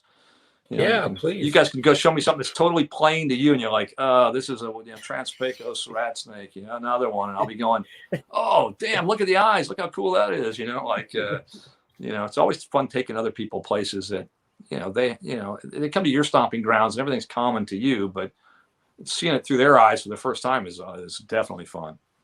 Oh, we have a lot of amazing areas to hunt. I mean, we're still pretty new to the area, like just over a year. And so it's just exciting for us to go out, even if we only have an hour. Sometimes we go hitting cuts or, you know, road cruising for a little while. And even if we don't see anything, it's still exciting. Yeah, It's still fun. no, I know. And then down to your road cruising season, like in California, it starts in like late April and goes to like beginning of July, and that's sort of it. Do you guys get to road cruise like all till it gets cold, or what? If you're on the road, you should be cruising, unless it's like a world-ending blizzard, which did happen to us this year. I remember that, weirdly. Yeah. But we found snakes crossing the road on Christmas Eve. Oh, yeah. Okay. Christmas Day, we found about a 6-foot gopher snake. It'll be 2 years this coming Christmas. And it was not warm out. It's about 50 degrees. And a lot of the herpers around here said they found snakes when it's that cool out. Mm-hmm. So, and do you guys flip debris too? Do you guys go like in the spring? You guys go flipping boards and rocks and stuff like that? Or is that not really a thing where you guys are? Well, no, so it is some. And we have some acreage that we actually set stuff up on to just go flip every time we get a chance to hike out there, just kind of adjoining to our house. But Texas is kind of unique in that it's very private. Most of it is private. So once you see a fence, you do not cross that fence. I mean, I've actually got shot at this year, and I was on the right side of the fence. The guy was just being an ass, and I'm fighting with him right now. Oh, lovely. Can't wait to come out to Texas. Yeah. Well, we won't take you there, but you go first. You California boys, you go first. You'll be fine. So you don't see a lot of boards to flip. That we've heard of places that we haven't actually found yet. That there's a few areas where there's stuff laying around, but you know, like I've seen in Florida and Kentucky and places like that. Seems like there's a lot of tin and old lumber sitting on the side of the road. And here it's not so much. Most of that stuff is behind the property lines. Gotcha. Yeah. So in California, everybody sets up their own places. Like it's become they set it up on private land, and then they act like it's their spot. Like I understand they set it up, but at the same time, if it's on public land and somebody else finds it, I don't know how you can get upset if somebody goes out there and looks, you know. But it's a real territory thing in California about that's my line, and people will just up and move all this as soon as they know other people are hitting their spots. They'll take all the boards and move them somewhere else. As much work as that is. Well, Texas is very territorial here. We were one of our favorite cuts where she caught one of the Alterna. We were just getting finished up. It's about a mile cut, and we got to the bottom of it, and all of a sudden there was a guy at the top of it with his lights pointing down on us on brights, just kind of trying to scare us off. Oh, really? Yeah, but you don't see those places. You don't see people as often as you do in like Sanderson. And Sanderson is kind of hit and miss. You'll find a lot of people from California, which I had a guy that I got into it with over on Facebook about, because he said that we were cut jumpers, which is the name for the bad people that invade your territory when you're hunting a particular cut. Yeah. Yeah, even though you're out there on the highway and on Yeah. public property. right, Yeah. there are etiquette rules to follow, you know, but he felt like, first of all, he was on the cut before us. We asked permission to join him on the cut. He wasn't even on the cut. He just decided to put his 2 cents in. Oh, that guy. No, but no. So the actual event, and I'll give you the short version because it's not an exciting story, but apparently it really made the guy mad. We pull up to our cut. No, I mean the cut that we like to go Right. to. One of them. There's a guy on it, and we stop. We're trying to kind of visit and say hello, and he's not real receptive. So we said we were kind of visiting with him, and he was whatever. So we said, hey, you know, well, do you mind if we hunt? And he said, well, I'm already on this side. You guys stay on that side. And we're like, all right, that's, you know, sure. Hmm. So Yeah. we go down, we come up. There's an alterna on the wall. 20 years in the making. Yeah. So it's not like we hadn't paid our dues. Yeah. So Yeah. it's hanging out of this little hole about 12 feet off the ground. So I'm trying to get it with my tools, and so I ran to go get the car so we could climb on the car. We have a rock climber with us. Our rock climber was on the other side. So we get our climber up the wall. Say that again. You have a what? A rock climber? What do you mean? Yeah, a person that climbs rocks. He's part A person that monkey. climbs. Yeah. You hire this guy to come with you and climb rocks? And get snakes? He's our offspring, yes. Oh, And he okay. does work for us, yeah. Gotcha. And all right. he's I a thought you hell some- of a climber. Okay. Yeah, so we don't go out without him because he's amazing. Nice. And he's been handling animals his whole life. He knows what he's looking at, and he's awesome. But anyway, he's 19 for the record. For those of you who are worried that have Yeah. someone enslaved or we're out there abusing some 7-year-old. Anyway, so it's a big battle to get this alterna out of the hole. We didn't want to hurt it. We get it out. And so the guy comes walking over and, oh, what do you got? You know, alterna phase, gravy on a cake steak. Oh, okay. So he walks off. Well, apparently he goes and tells the story about what happened. So then other people are posting about, oh, I know her. She's a cut jumper, blah, blah, blah. Yeah, that was not even her alternate. Cut jumper. You should have told him to stay on his side. Yeah, I was like, Hey, you go back to your side, buddy. Don't worry about my side. Yeah, and so then he gets all bent out of shape. Ooh, we're not cut jumpers. We get on road cruising. We get that where, like, you don't want to be right behind somebody, you know. But like, so usually you just kind of sit there for a while and let them go up a ways. And a lot of times you'll find stuff behind them as it crosses. But right, like some guys go so slow, it's just like, all right, I don't want to pass this guy because then I look like an idiot, but you know, like I don't want to do that. So I'll usually just turn around and go the other direction. But some guys will, they'll just go right by him. And it's like, you know, I don't know. I don't know if there's any unofficial rules, but I just have some moral rules. Like I know he's doing what I'm doing. And like, if he wants to go that slow, that's up to him. I don't know what his eyesight's like, and I don't want him running over anything. So there's more than one road. I'll just go to a different one. But, some people don't like that, and they'll just, you know, they'll cut in front of everybody, and then it becomes kind of weird. Well, one of our mentors said in an interview with some different people that he's figured it out over the last. He's been hunting since the 70s in West Texas from California, and he lives here in Texas now. He said he figures he's got about 55 hours per alterna that he's found in his lifetime. So when you figure your snakes, have you ever sat down and figured out how much time it's taking you to find each snake that you found? No, not really, because I'm never really. There's never like one I'm really like I want to go find. The first rosy boa took a couple of years actually. Now when I say a couple of years, the road cruising season, it's not that long, and I probably go 4 or 5 times during those couple of years. So it probably took me 10 trips to find one, but.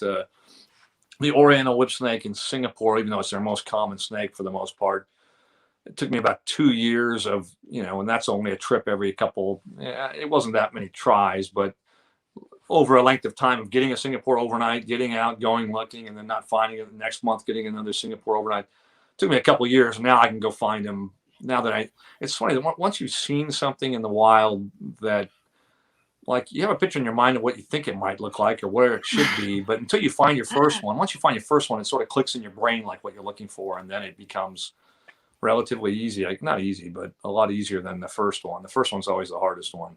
Like you guys, are all turnout. You found one, and then what do? You go and find two more, huh? Mm-hmm. So And that's I don't know exactly if right. I've had any time periods on anything, but yeah, I don't know. I know I've put in a lot of time and gas money and come back empty quite a few nights in the deserts, but still worth it. But long nights. Definitely. Well, do you ever watch NFK Herping? That guy seems to go everywhere, and just everything that he touches is absolute gold.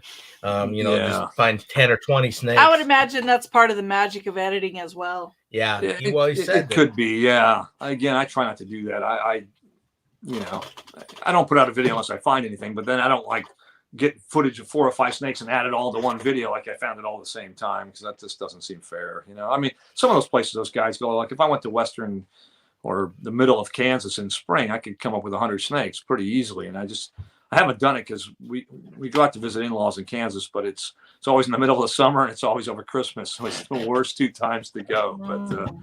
But there are some places, that you can find, incredible numbers of snakes, but I don't know. Sometimes it's just the common stuff you see over and over. I mean, like some of those places you can flip a rock and find, 20 ringnecks under one rock. And it's impressive when you see it the first time, but when, after a few times doing it, it's kind of like, okay, I want to see something different. So yeah, he does well. He finds a lot of snakes and he's got a big following, and I'm not taking anything away from him. He makes great content. So, Well, if you listen to his videos, they go out and they flip 5,000 rocks and then they find 2 or 3 snakes, which, they pay their dues, because we knew a guy named Barney Tomberlin who used to live in the Portal, Arizona area.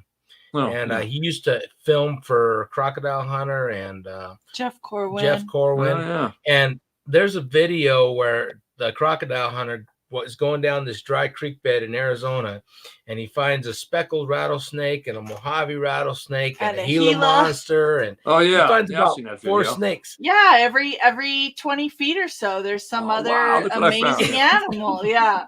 And we come to find out that Barney was laying them down there right before he walks up. The power of cinema.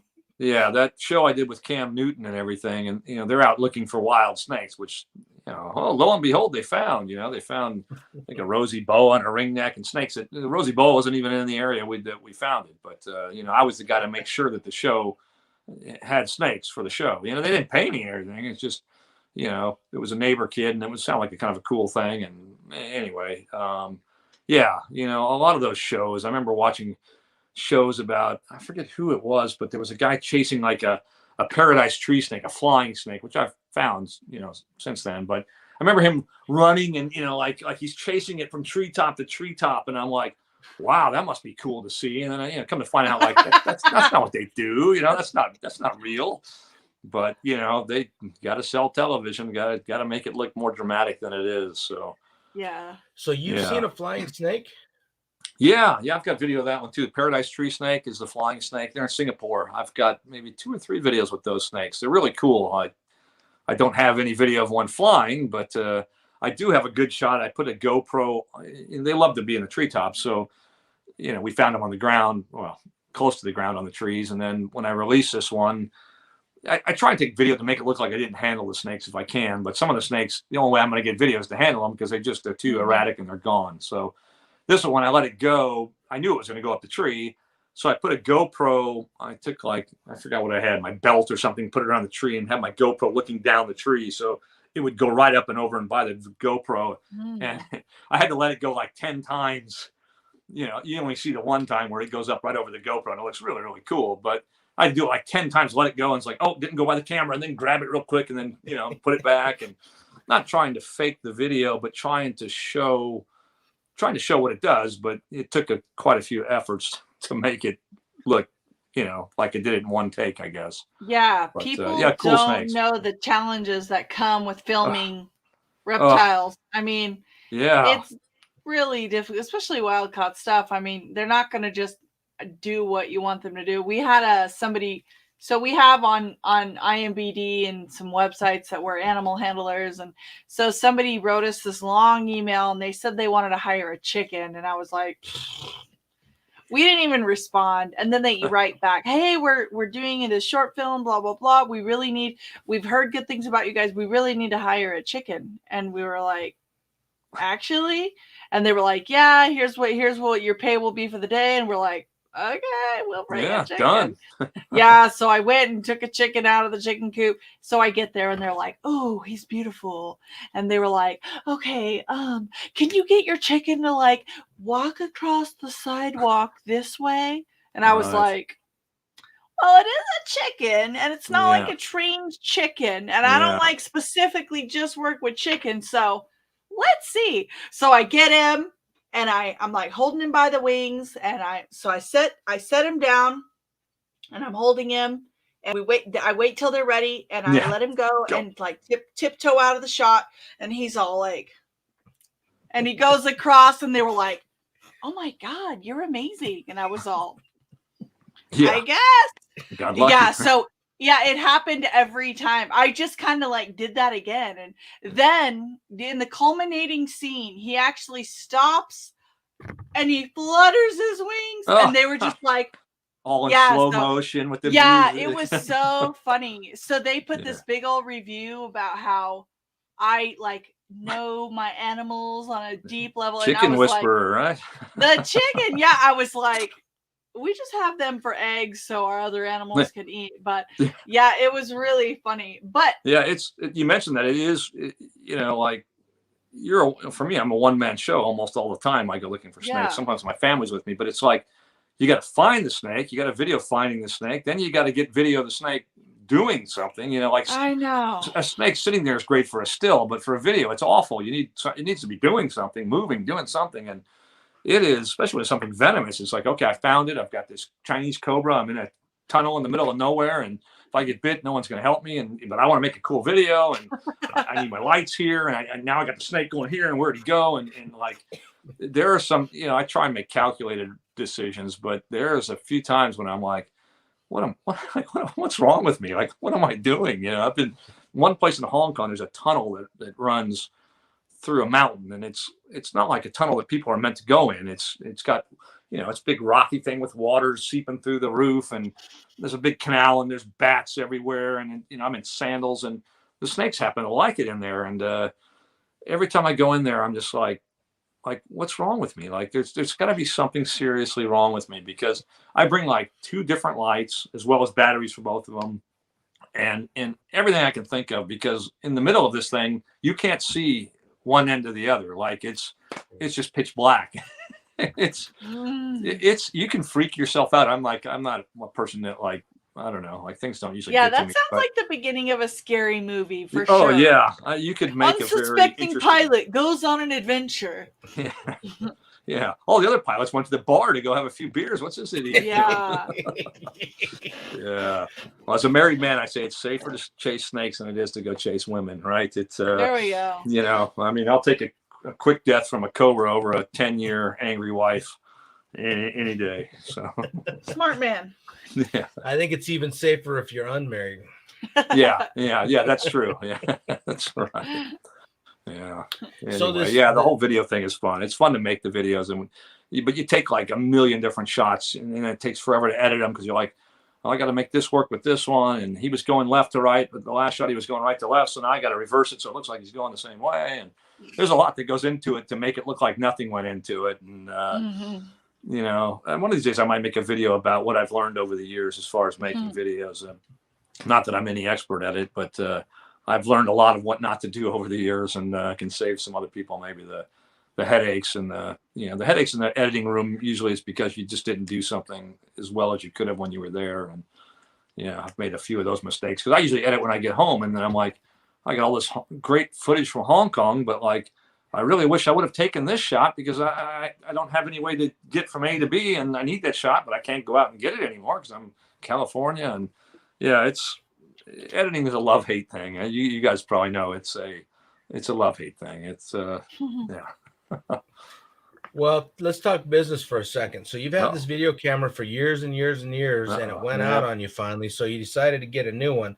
What made you pick the camera that you had? And if you could choose any camera that you wanted to right now, what camera would you get? And that's the position I'm actually in, because that camera is still broken. It's probably 5 years old.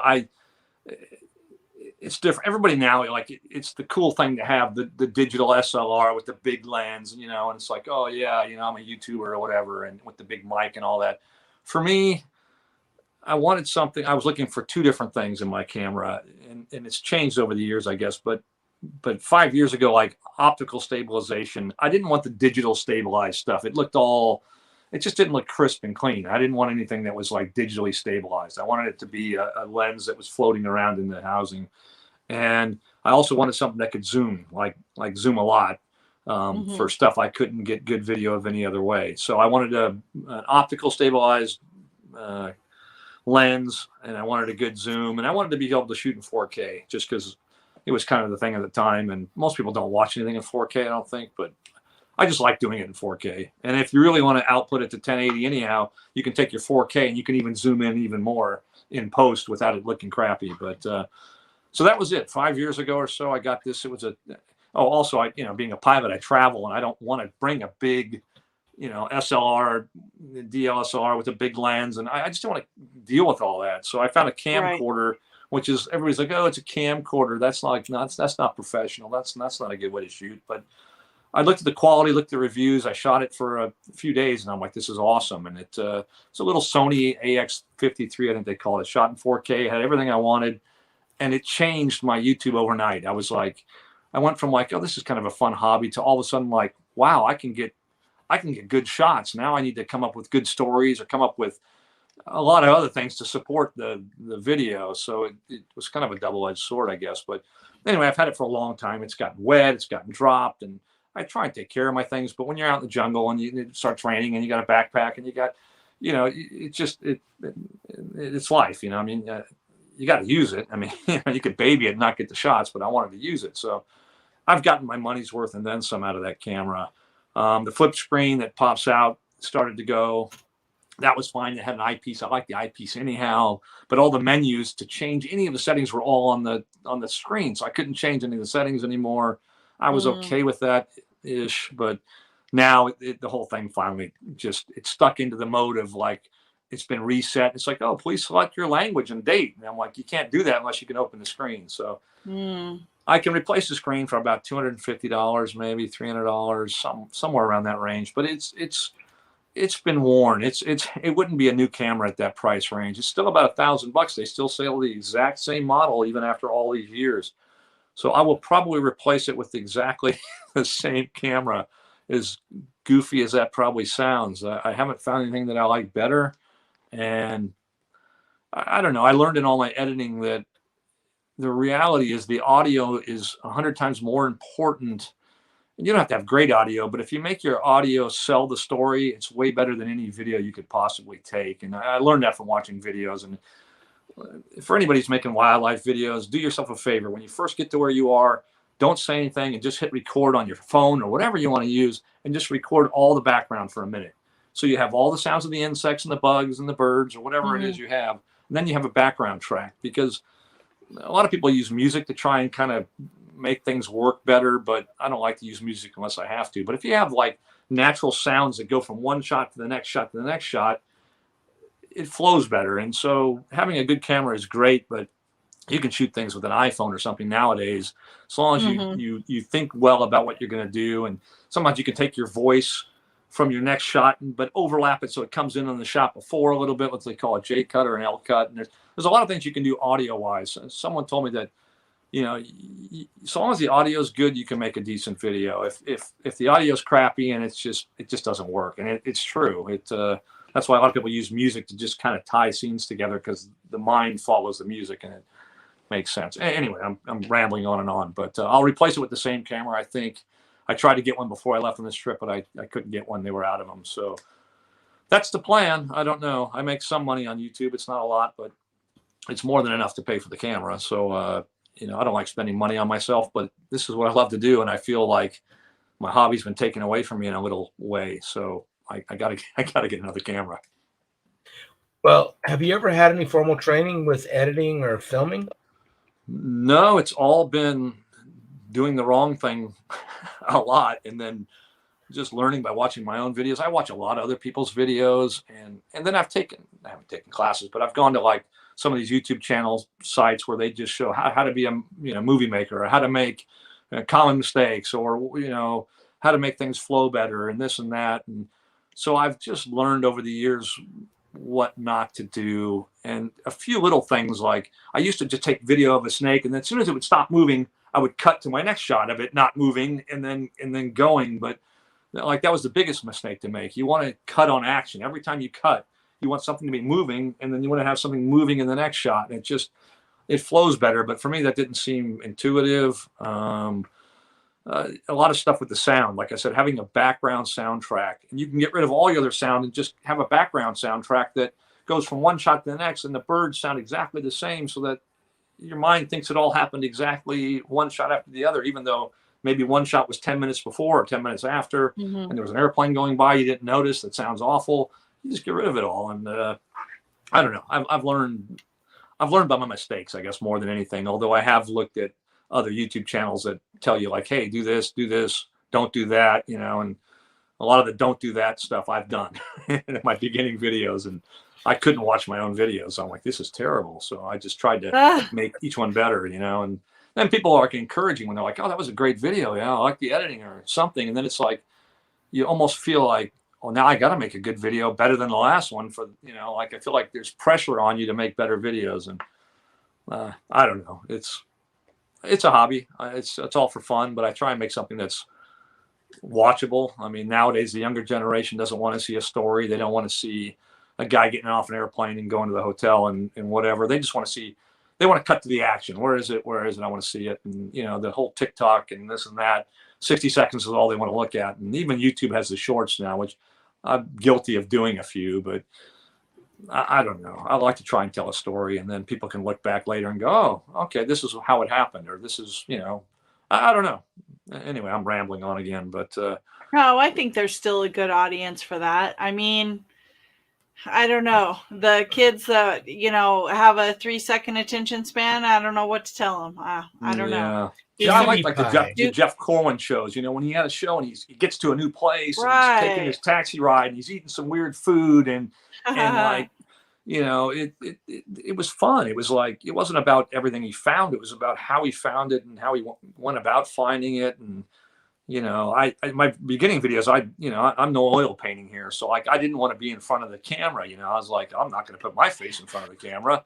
And I learned after a while, as much as I don't like being in front of the camera, that if you don't have a person to relate to in the videos, they don't have, they're missing something. You got to have a character in your story. And if the character's you and you don't like it, well, then you're sort of stuck with it if you're the only person out there. So I try and get better. I wear sunglasses to kind of feel a little more comfortable in front of the camera a lot of times. And I don't know, I try not to overdo it. Again, it's gotten easier, but I don't like being in the videos, but you got to have a character in the videos. Otherwise they're just, hey, here's a snake video. And I don't like doing those.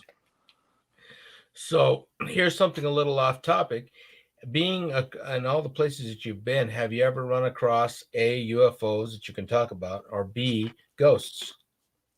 Let's see. UFOs. I saw something once from an airplane at night that I don't know what it was. It was at night, so I couldn't see exactly what it was, but it had a large orange glow behind it, and it headed out south at a speed that was a speed I've never seen anything move at. That was a long, long time ago. And I had since relayed that story to somebody I flew with later, probably 20 years later, who used to do fly KC-10 military tankers out over the Pacific where this event happened.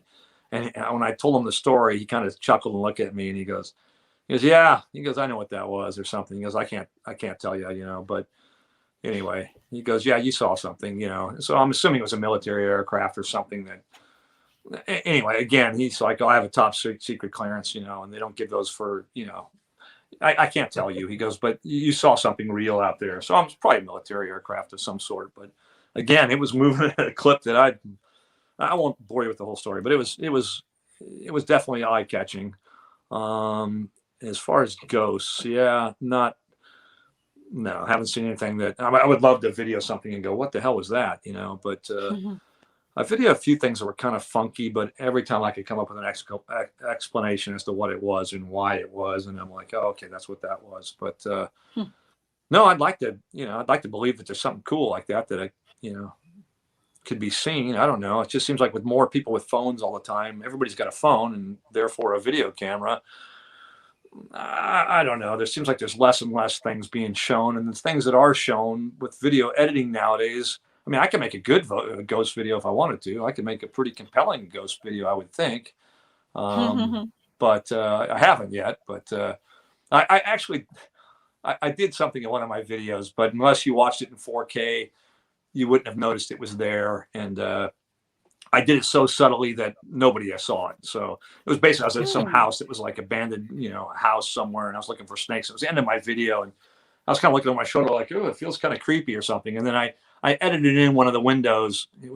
I took video of my daughter, and anyway, I did some weird things, but a girl kind of appeared in the window. But when you watch it, you really can't see much, and no one commented about it. So I was just doing it just to kind of joke around. But nowadays I could do a more compelling job, but I don't know. I'd like to think there's something cool out there, and there's just something that we're missing, and maybe there is. I mean, who the heck knows? But I haven't seen anything I can't explain, really, sadly.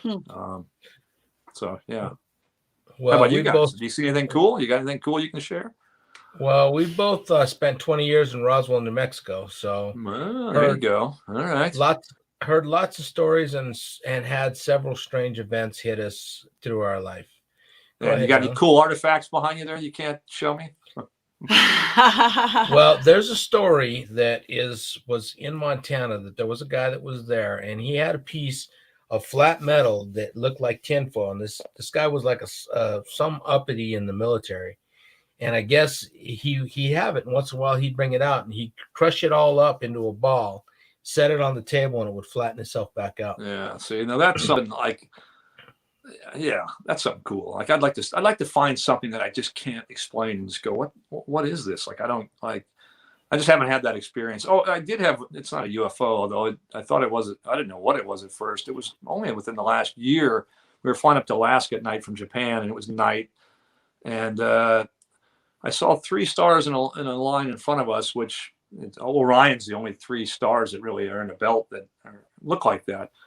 But the way we're going, I'm like, well, Orion's over there. So I looked up for a second, and all of a sudden there was a 4th one, and they were moving. And and you see satellites at night. Most people don't realize you can see satellites. Maybe in Texas, you guys can see them all the time if you go out and look. But anyway, there were 4 satellites, and in a perfect line, heading out towards the east, actually.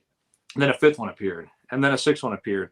It ended up being a line of 20 of these things, and one would just appear after the other, and then just drift off over the horizon. So I actually called up ATC, air traffic control, and said, hey, we got something out here at 12 o'clock. And hi, I'm not saying it's a UFO. I'm just saying, do you have any reports of any military activity, anything going on in the area? Because there's something in the skies, to our north, and hold standby, And then 2 minutes later, they got back to me and they said, yeah, we found that there was going to be a SpaceX, I forget what they call it. There's a launch they have where they launch a bunch of satellites, and they shoot a rocket up into space, and then they send off the satellites every minute or so. And that's what it was. Well, that's all I could figure it was, because then I looked it up on YouTube, and there are other people seeing it from the ground, from like Phoenix. There's a good one. And you can see these things all tracking through the sky. It's bizarre looking. It makes sense now, but at the time I was like, what the hell am I looking at? Like, I've never seen that before. When was that? Probably a year or 2 ago, within a couple of years. Now I saw that. You've seen that? I saw that. I think it was the same thing that you saw. I was looking up where somebody was outside filming. They said, are you seeing this? And these lights just started showing up from one telephone pole to the other when you're looking up at the skyline. Right. And they would disappear before they got to the other telephone line. And then all of a sudden they go through the arc of, because all they're doing is just reflecting light from the sun. So like we see satellites from the airplane all the time if you sit up and look, and they'll be real bright at one point, and then they'll just fade out. And it doesn't have to be on the horizon. It just depends where they are and where the surface is like, what they reflect. But yeah, so Yeah, so you'll see them and they'll just fade to nothing and stuff. So yeah, you may have seen it. If they're all in a line, that's what they are. There's supposedly they're going to put like 20,000 of those things in the orbit, or maybe more, so that they can have internet everywhere on the globe, I guess. Wi-Fi or satellite communications. Oh, well, I thought it was UFO. Yeah, well, if they were all in a line, you can. Well, if you look up on to YouTube, I'm trying to think what it's called. If you look up, like, I don't know, it's not SpaceX. They have a name for what it was, the Starlink or something. Maybe it's Starlink. Let me just look real quick. There's one that looks really good from the ground in Phoenix. Maybe it is Starlink. Yeah, Starlink satellites in the sky. Oh yeah, here we go. Let's see if I can share this real quick. Yeah, check this out. And this is what I saw from the airplane up high. Well, let's see if I can get it in front of the camera without dropping. Hold on a second here. I know there's a lot of reflection. There's a telephone pole. Do you see these things moving across the sky? Yeah. It's interesting. Yeah, imagine seeing that looking up at the sky at night. That freaked me out. Yeah, that's essentially what I saw from the cockpit. I mean, all of a sudden I saw a new one, and then another one, and another one. I'm like, what the hell is that? Well, the ones that we were seeing that were showing up about every 4 or 5 seconds for about 30 minutes, and then one went the other direction. No, that's different, because 30 minutes would be too long for a satellite. Any of the satellites that move would be out of range within probably 20 to 30 seconds. So, well, they'd appear and disappear in about it'd take I don't know how long it took, but it took about 30 minutes for that one from the time it started till the time it ended. No, well, there's a, I don't know what you saw. I wasn't there, so I can't say. But there's a lot of military stuff that, like, I'm not saying because I know. I'm just saying I know there's a lot of stuff that goes on that we don't know about. So a lot of these fighter jets and stuff that they retire, they're like, oh, why would they retire that unless they replace it with something better, faster, different? I don't know. So I'm sure there's stuff flying around that we just don't quite know about. We used to do military flights. I used to do military charter flights, not in the military, but we used to do 747 cargo flights to Saudi Arabia. And this is quite a few years back. And we do support, we'd bring in tanks and stuff like that. And it was contracted to the military, but we landed some of these air bases, and some of the air bases we'd come into, we'd have to circle in so no one shot at the airplane, as goofy as that sounds. So we'd make this circling approach and then land. And then as we taxied in, like, there'd be these tarps that kind of like deserty tarps. So you can't see from a satellite what's underneath them. And there were airplanes under there that I don't know. I know most of the airplanes, like I know most of the fighter jets and stuff. There were definitely some military planes that I couldn't identify what they were. Like, the tails were different, and they were just different. They looked like conventional airplanes. They didn't look like spaceships or anything like that. But I mean, they were definitely different. And this was 20 years ago. So, who knows what they have now. I mean, just seeing the B-2s and all those bombers flying around that look like, if you didn't know those things were flying, you'd swear that was a UFO that went by. They're real bizarre looking. They don't have a conventional tail. And there's some bizarre airplanes out there that we know of. Think about some of the stuff that, maybe we don't know about. Just a thought. That's amazing. So you've been to Asia, and the season's almost over. What is it that you're hoping to find before the season is finally over for herping? There's only a few species right here in this, or I'm limited to walking now by the hotel here. So there's probably 7 or 8 species of snake here. I've seen them all. The burrowing rat snake or forest rat snake, I don't know the scientific name for it, but it's probably the prettiest snake here. It's kind of orange with all kinds of speckling on it. It's my favorite snake to find. I only see a couple a year usually. There's a pit viper here called the mamushi. I don't know. I think that's what everybody calls it around the world. It's just a mamushi, but it looks kind of a cross between a copperhead and a cottonmouth, and they're not really big, but they're kind of cool just because they're venomous. It makes them kind of neat, I guess. And I only see a couple of those a year usually. The rat snakes are cool because I can pick them up, especially if they're the nice big rat snakes. They like to bite a little bit sometimes, but I always like finding a big snake. There's something cool about that. Yeah, I agree.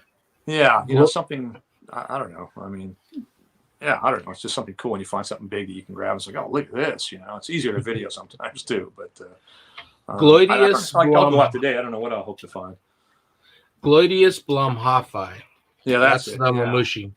Yeah, Yeah, it sounds like an STD or something. Yeah, it's got a Well, ring to it. Howard Gloyd was a big herpetologist back in the 30s. No, okay. So But yeah, it's a funky one. It has a pretty good venom too. I think it has a pretty good bite. I'll see if I can find a picture of one of the. I know I have one somewhere, but just bear with me. Of the burrowing rat snake. It's kind of a pretty snake, and it's maybe I don't have a picture of one. Oh, you were mentioning earlier them like the mountain king snakes. Like this is from like 2 years ago. So yeah, the mountain king snakes. They're awesome. They're just beautiful snakes. I love those. Wow. Yeah, I like finding those. I only go once a year, but when I find them, they're cool. Oh yeah, here's a. Well, this is not a great picture of one, but let's see if I can find a better picture. Oh no, how do I just show him? I'm not sure. Yeah. Anyway, this is the burrowing rat snake. But when they get larger like this, they don't look They don't look quite as pretty. Bottom When right. they're younger, they got more spots and they're more orange. This one was just about to shed too, I think, but kind of cool. They're I don't know. They're one of my favorites. It's beautiful. I wonder how come they're not in the hobby. Yeah, someone said I made a video called the $2,000 corn snake because they call them Japanese corn snakes here. Apparently, you can get them very rarely, and they're about $2,000 a piece, from what I've been told. I conspiculata. I don't know. I have to look. If you looked up forest rat snake or burrowing rat snake, you'd find it. But it's they're just not found in the pet trade apparently. Yeah, I don't know. This one isn't a real pretty one again, but you can sort of see the head. It's kind of cool. It's just different looking. It's Something beautiful. about it being maybe rarer or something makes it worth more. But yeah, Well, here's a little one here. This one's a little bit more, a little prettier, but they're kind of cool. Animals. Yeah, they're kind of neat. So every time I find one, I'm always like, oh, there's $2,000 I'm letting go. Well, when in the 90s, I had a good friend that was from actually Tokyo, Japan. And he said that the reptile hobby was just getting huge over there. It was very expensive. So being in Japan and doing your YouTube channels, do you have anybody from Japan that is like a herper that reaches out to you? Do you know anything about the hobby? Not really. It's not really. The only people that really know that are Japanese and know about my hobby are the people that work at the hotel, because they always see me going out with my camera, and some of them subscribe to the channel now, I think, and some of them have been in some of the videos. But no, I don't really know anybody here, and I'm stuck at the hotel. We don't, I don't rent a car here; it's too expensive, and we're stuck out by the airport, which is good because it's kind of countryside. And I think I showed it earlier, but here I might show it again because the sun's coming out a little bit, but. There's not a lot of people in this particular area, but anyway, you can kind of see. So yeah, there's the airport's over there, but there's rice paddies and the other side of the hotel you can't see, but that's where all the rice paddies and all the snakes. Well, not there's a lot of them, but that's where the snakes are that I go looking for. And that's cool. Yeah, it's neat because at least I can go walking around here and within 10 minutes, potentially find something. Not like downtown. So is this quarantine type situation because of COVID, or is it because of other things? It's COVID. Here we're allowed to walk around just because they figure it's good for our health to get outside and actually exercise. But a lot of the countries like Singapore and Thailand and Hong Kong, like we can't leave our rooms like at all. So yeah, and like going to Singapore on a 3-day overnight where I got 3 days there, which would have been a dream trip, is just it's a nightmare now because I just sit there and look out the window and I'm like, maybe I can find a parrot, or maybe I can find like a Oriental whip snake in the tree down there if I really look. And I've literally been so desperate. I've been looking on Google Earth. You ever get on like Google Earth and you can tap on a street and then you can look at the street view?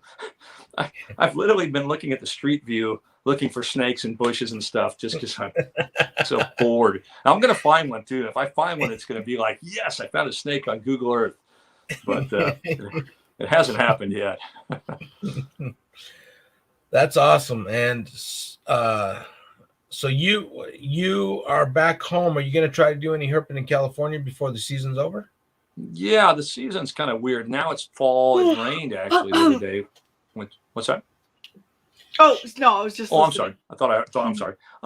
Yeah, the fall we can flip boards we can flip snakes under boards and stuff. Sometimes it's not like the spring, but Yeah, it's not really good. The roads are dead. You can't road cruise. You can maybe flip some boards for a snake or two here or there. So I'll try. I'll go have a look. And then it's not till like usually January, February until you can start finding the rosy boas and stuff out under rocks and stuff. So it's just a dead time of year. It's it's just, it sucks kind of, to be honest. And so you're saying in April is when you're going to start going back out in California? Yeah, that's when the road cruising starts. In about March is when the board season is best. So March is typically the best month to go out and flip boards, rocks, anything you can find.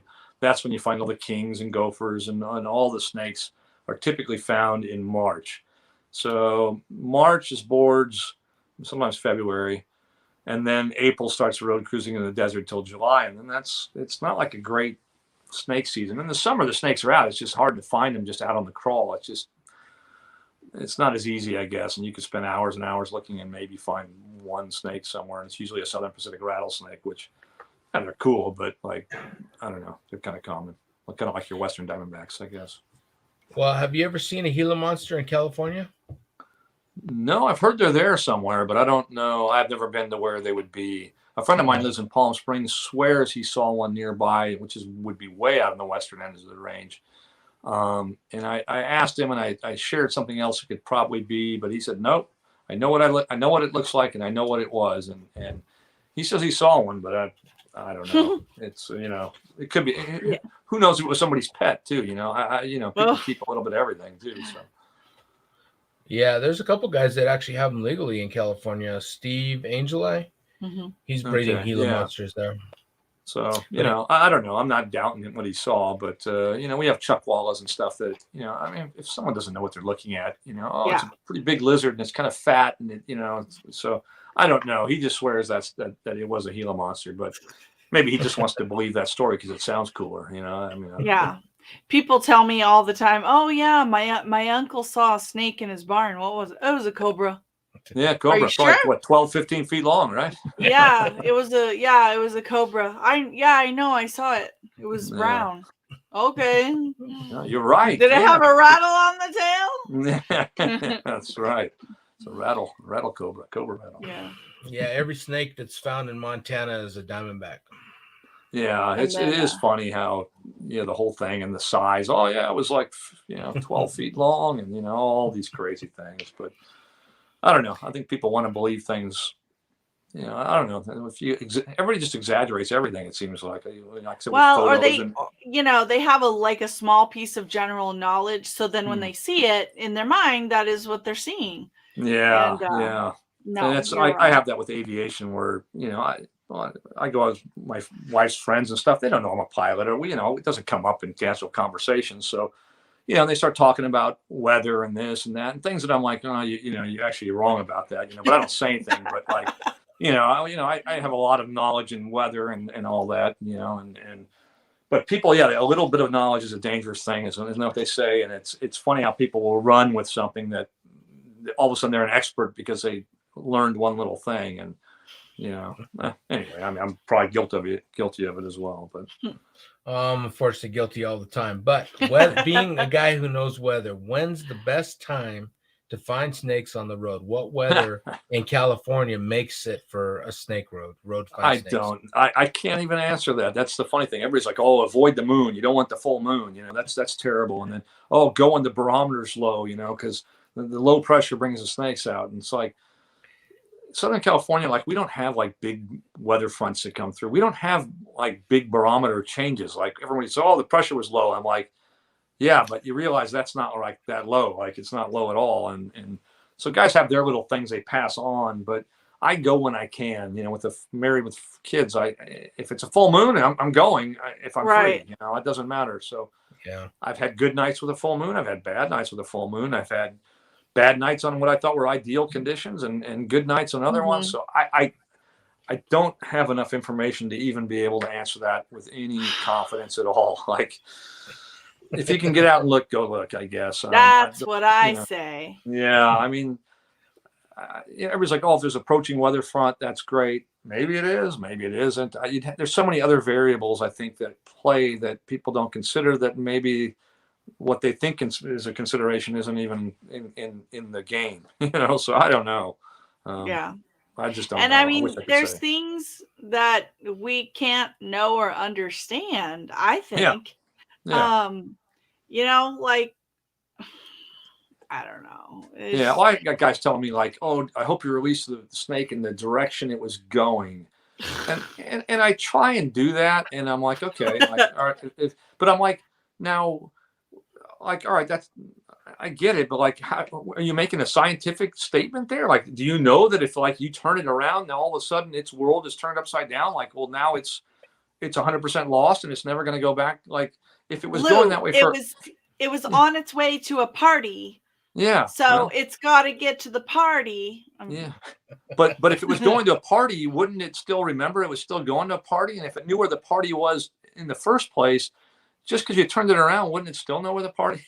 No, then it can't go to the party anymore because you messed it up. Apparently not. So I don't know. I hear some of these things like, oh, we got to release it the way it was going. And sure, I'll try and do that, unless the other side of the road looks like it's actually going to survive better because it's going to live. But like people say all these things, and I'm like, I take them with a grain of salt. I'm like, hey, yeah, okay, like in the comments, people will comment all kinds of things, and I'm no expert by any means. I don't claim to be. I just learn from observation, and I just go out and try and find stuff. But so I don't usually correct people in the comments if I think they're wrong, because how do I know I'm right? But yeah, I think people just repeat what other people say a lot, and point it out as fact when in reality it's not. So, right. I don't know. We're still in the very beginning stages of learning about these animals and how they think, and if we ever are able to find out, we'll be a long ways away from where we are right now. But there are some guys that you'll talk to and they'll say, like, I just read a book. We just met a guy, great guy, herper from years ago. What's his name? Craig Trumbauer. Craig Trumbauer. He said he went out herping with a guy, and I believe it was in California. And the guy 3 times told 3 different people, look under that rock and there's a rosy boa. And 3 times there was a rosy boa under that rock. Yeah. That is somebody that spent a lot of time out there. Yeah, and there's a good chance, because a lot of guys that I'm not one of the boa guys, but there are guys that are just big into boas, and they have their rock piles that they always find the same snakes year after year, and they know that usually the southwest, they know that the sun, because the sun's always on the south side of ours, so they know that one side of the pile's warmer than the other. And depending on the temperature that day, they'll either want the warmer side or they won't want the warmer side. So I know a lot of guys have learned a lot, and they do know like some of the habits of the snakes based on the conditions. And and then I've had other guys that have been doing this whole life, and they're like, you got to lift 100 good rocks to find one boa. It's like but if you found one under a rock before and you let them go and everything was fine, there's a good chance you'll find them again there. So yeah, I don't know. I mean. I'm learning. I'm always learning, and a lot of times I'm just like, huh? How did I find that one? Or how? Like, was that just dumb luck? Or I mean, I that's why I like to watch the snake sometimes. Like, oh, what's it doing? Where's it going? Like, what's its? Like I try and observe. Like, all right, well, how come I saw it here? And what's its plan? I don't know if it's looking for food or looking for a mate, or it's just going to a party. Yeah, going to the party. I mean, the party seems to be big for snakes. So, from what I've seen, the party is always on different sides of the road, because I'll find one going this way, and the next one I'll find going the other way. So that's because some guy turned him around. Oh, maybe. Or there's more than one party going on out there, and we just don't know it. Yeah. It's possible. Yeah, I don't know. It's a goofy hobby, but it's a lot of fun. It is. Well, it's been wonderful talking with you tonight. I guess we've kept you on for over 2 hours. So no, it's all good. I appreciate the invite. Hopefully I can go find a snake after this, and I can chat to you guys or comment in the video. Yes, in the comments that I found something, right after we got off, and it was just perfect timing. Well, Marita just posted up somebody that said they'd love to have a blue insularis. We've had blue insularis. They are truly beautiful from just in real life, but they're very touchy. So if you do end up with one, make sure you know about Venomous, and 2, make sure that you set it up exactly right. Even then, it's hit and miss, because a lot of those are wild caught and they've got a lot of parasites in them. Yeah, my Yeah, friend definitely. Chris has a bunch of those things. He had a whole bunch of babies. I have pictures somewhere, but Let's those see. things are awesome. Yeah, yeah. Some of the babies apparently can be green and actually turn blue, from what he said. Wow. Yeah, well, that's an airplane, but yeah, those things are just. Those are some of my favorite snakes to see. I'd love to find one of those in the wild. Oh, that'd be amazing. I want to reproduce them. I want to make babies of those. Yeah, that would be really cool. Yeah, he just recently had some. Here's another weird snake I found in Bangkok, a tentacle snake. Wow, that's beautiful. Yeah, it's kind of a bizarre tentacle snake, kind of interesting. What do they eat? Do you know? I don't know, but someone that said if you try and keep them, you've got to have your water just be perfectly, just the purest water, otherwise they won't survive. But where we found those was the most polluted, god-awful water you could ever imagine. So, you know, they're again, one of those things in the hobby, like, oh, you got to keep them, you got to keep the water clean. But maybe there's something in the water that, you know, triggers them dying. But they were in the most polluted water. I wouldn't jump in that water. Let me put it that way. And I'm pretty easy going. That's funny. Well, if you ever run across Chris Sweet again, please tell him that we are hoping to interview him. We've got, I don't know if you know, but I got bit by a Western Diamondback because I had talked to you about that when you showed that snake bite on your stomach. Oh, that's right. Yeah, I forgot about that. I'd like to talk to a few people about different things that they've had and the methods that they use to survive, because we think that information needs to be put out there more. There are a few new devices that have hit the market in the last 5 years, and we want to share that. So discussing with people from other countries would be wonderful. And that guy has a stunning collection. It's amazing. Yeah, he's been bit. I don't know if this is all that public information, but yeah, he got bit by one of his cobras, and he was technically dead, I think, for 15 seconds or 20 seconds or something with no heartbeat. So he knows what he's doing, but he also knows the risks, and he's had a couple bites that, you know, he's had a couple bites that were scary from what I know. Yeah, it's unfortunate, but we'd love to talk to about him if he'd ever be willing to. Yeah, I'll see if I can, you know, I don't get to go see him anymore because I don't get to leave my hotel room, but yeah, I'll hit him up. I'm sure he'd love to chat. He's a nice guy. Awesome. Well, thank you so much for taking the time out to do this for us. I've been trying to hunt you down for about a year now, and finally we got to get it done. No, sorry, I haven't been ditching you guys. I just, you know, I don't know, you know, family stuff and everything. I forget a lot of times. Like, there's a message on. There's too many messenger things. It's a Facebook messenger, there's Instagram messages, there's text. It's like, oh my God, now who was asking about a snake spot and where, and did I not get back to them? And I always try and help people, but at the same time, I always forget where I saw whatever I saw. Well, thank you so much. Hang on for just a second. Once we end this, I'd like to just talk to you a little bit before we sign off. But to everybody out there, thank you so much for spending this time with us. This guy is a very interesting guy. Make sure you check out LouB747. Where else can you be found? That's about it, I guess. I have an Instagram as well under that name, but it's mostly aviation stuff. It's not so much snakes, but some of the aviation stuff is kind of, even if you're not into airplanes, the stuff I put out is different. I think you might like it. It's kind of cool. But that's it. I'm on Facebook as Lou Boyer, my name. But yeah, that's it. We'll post all his links below, and all the videos that came up, we'll try to find the links and post those in the description box below. Yeah, check out the San Francisco garter snake one. You don't have to post anything, but just you guys might like that one. Yeah, it's kind of cool. Awesome. All right, thank you everyone that joined us tonight. Have a beautiful night and stay safe. Love you guys. Bye. Thank you.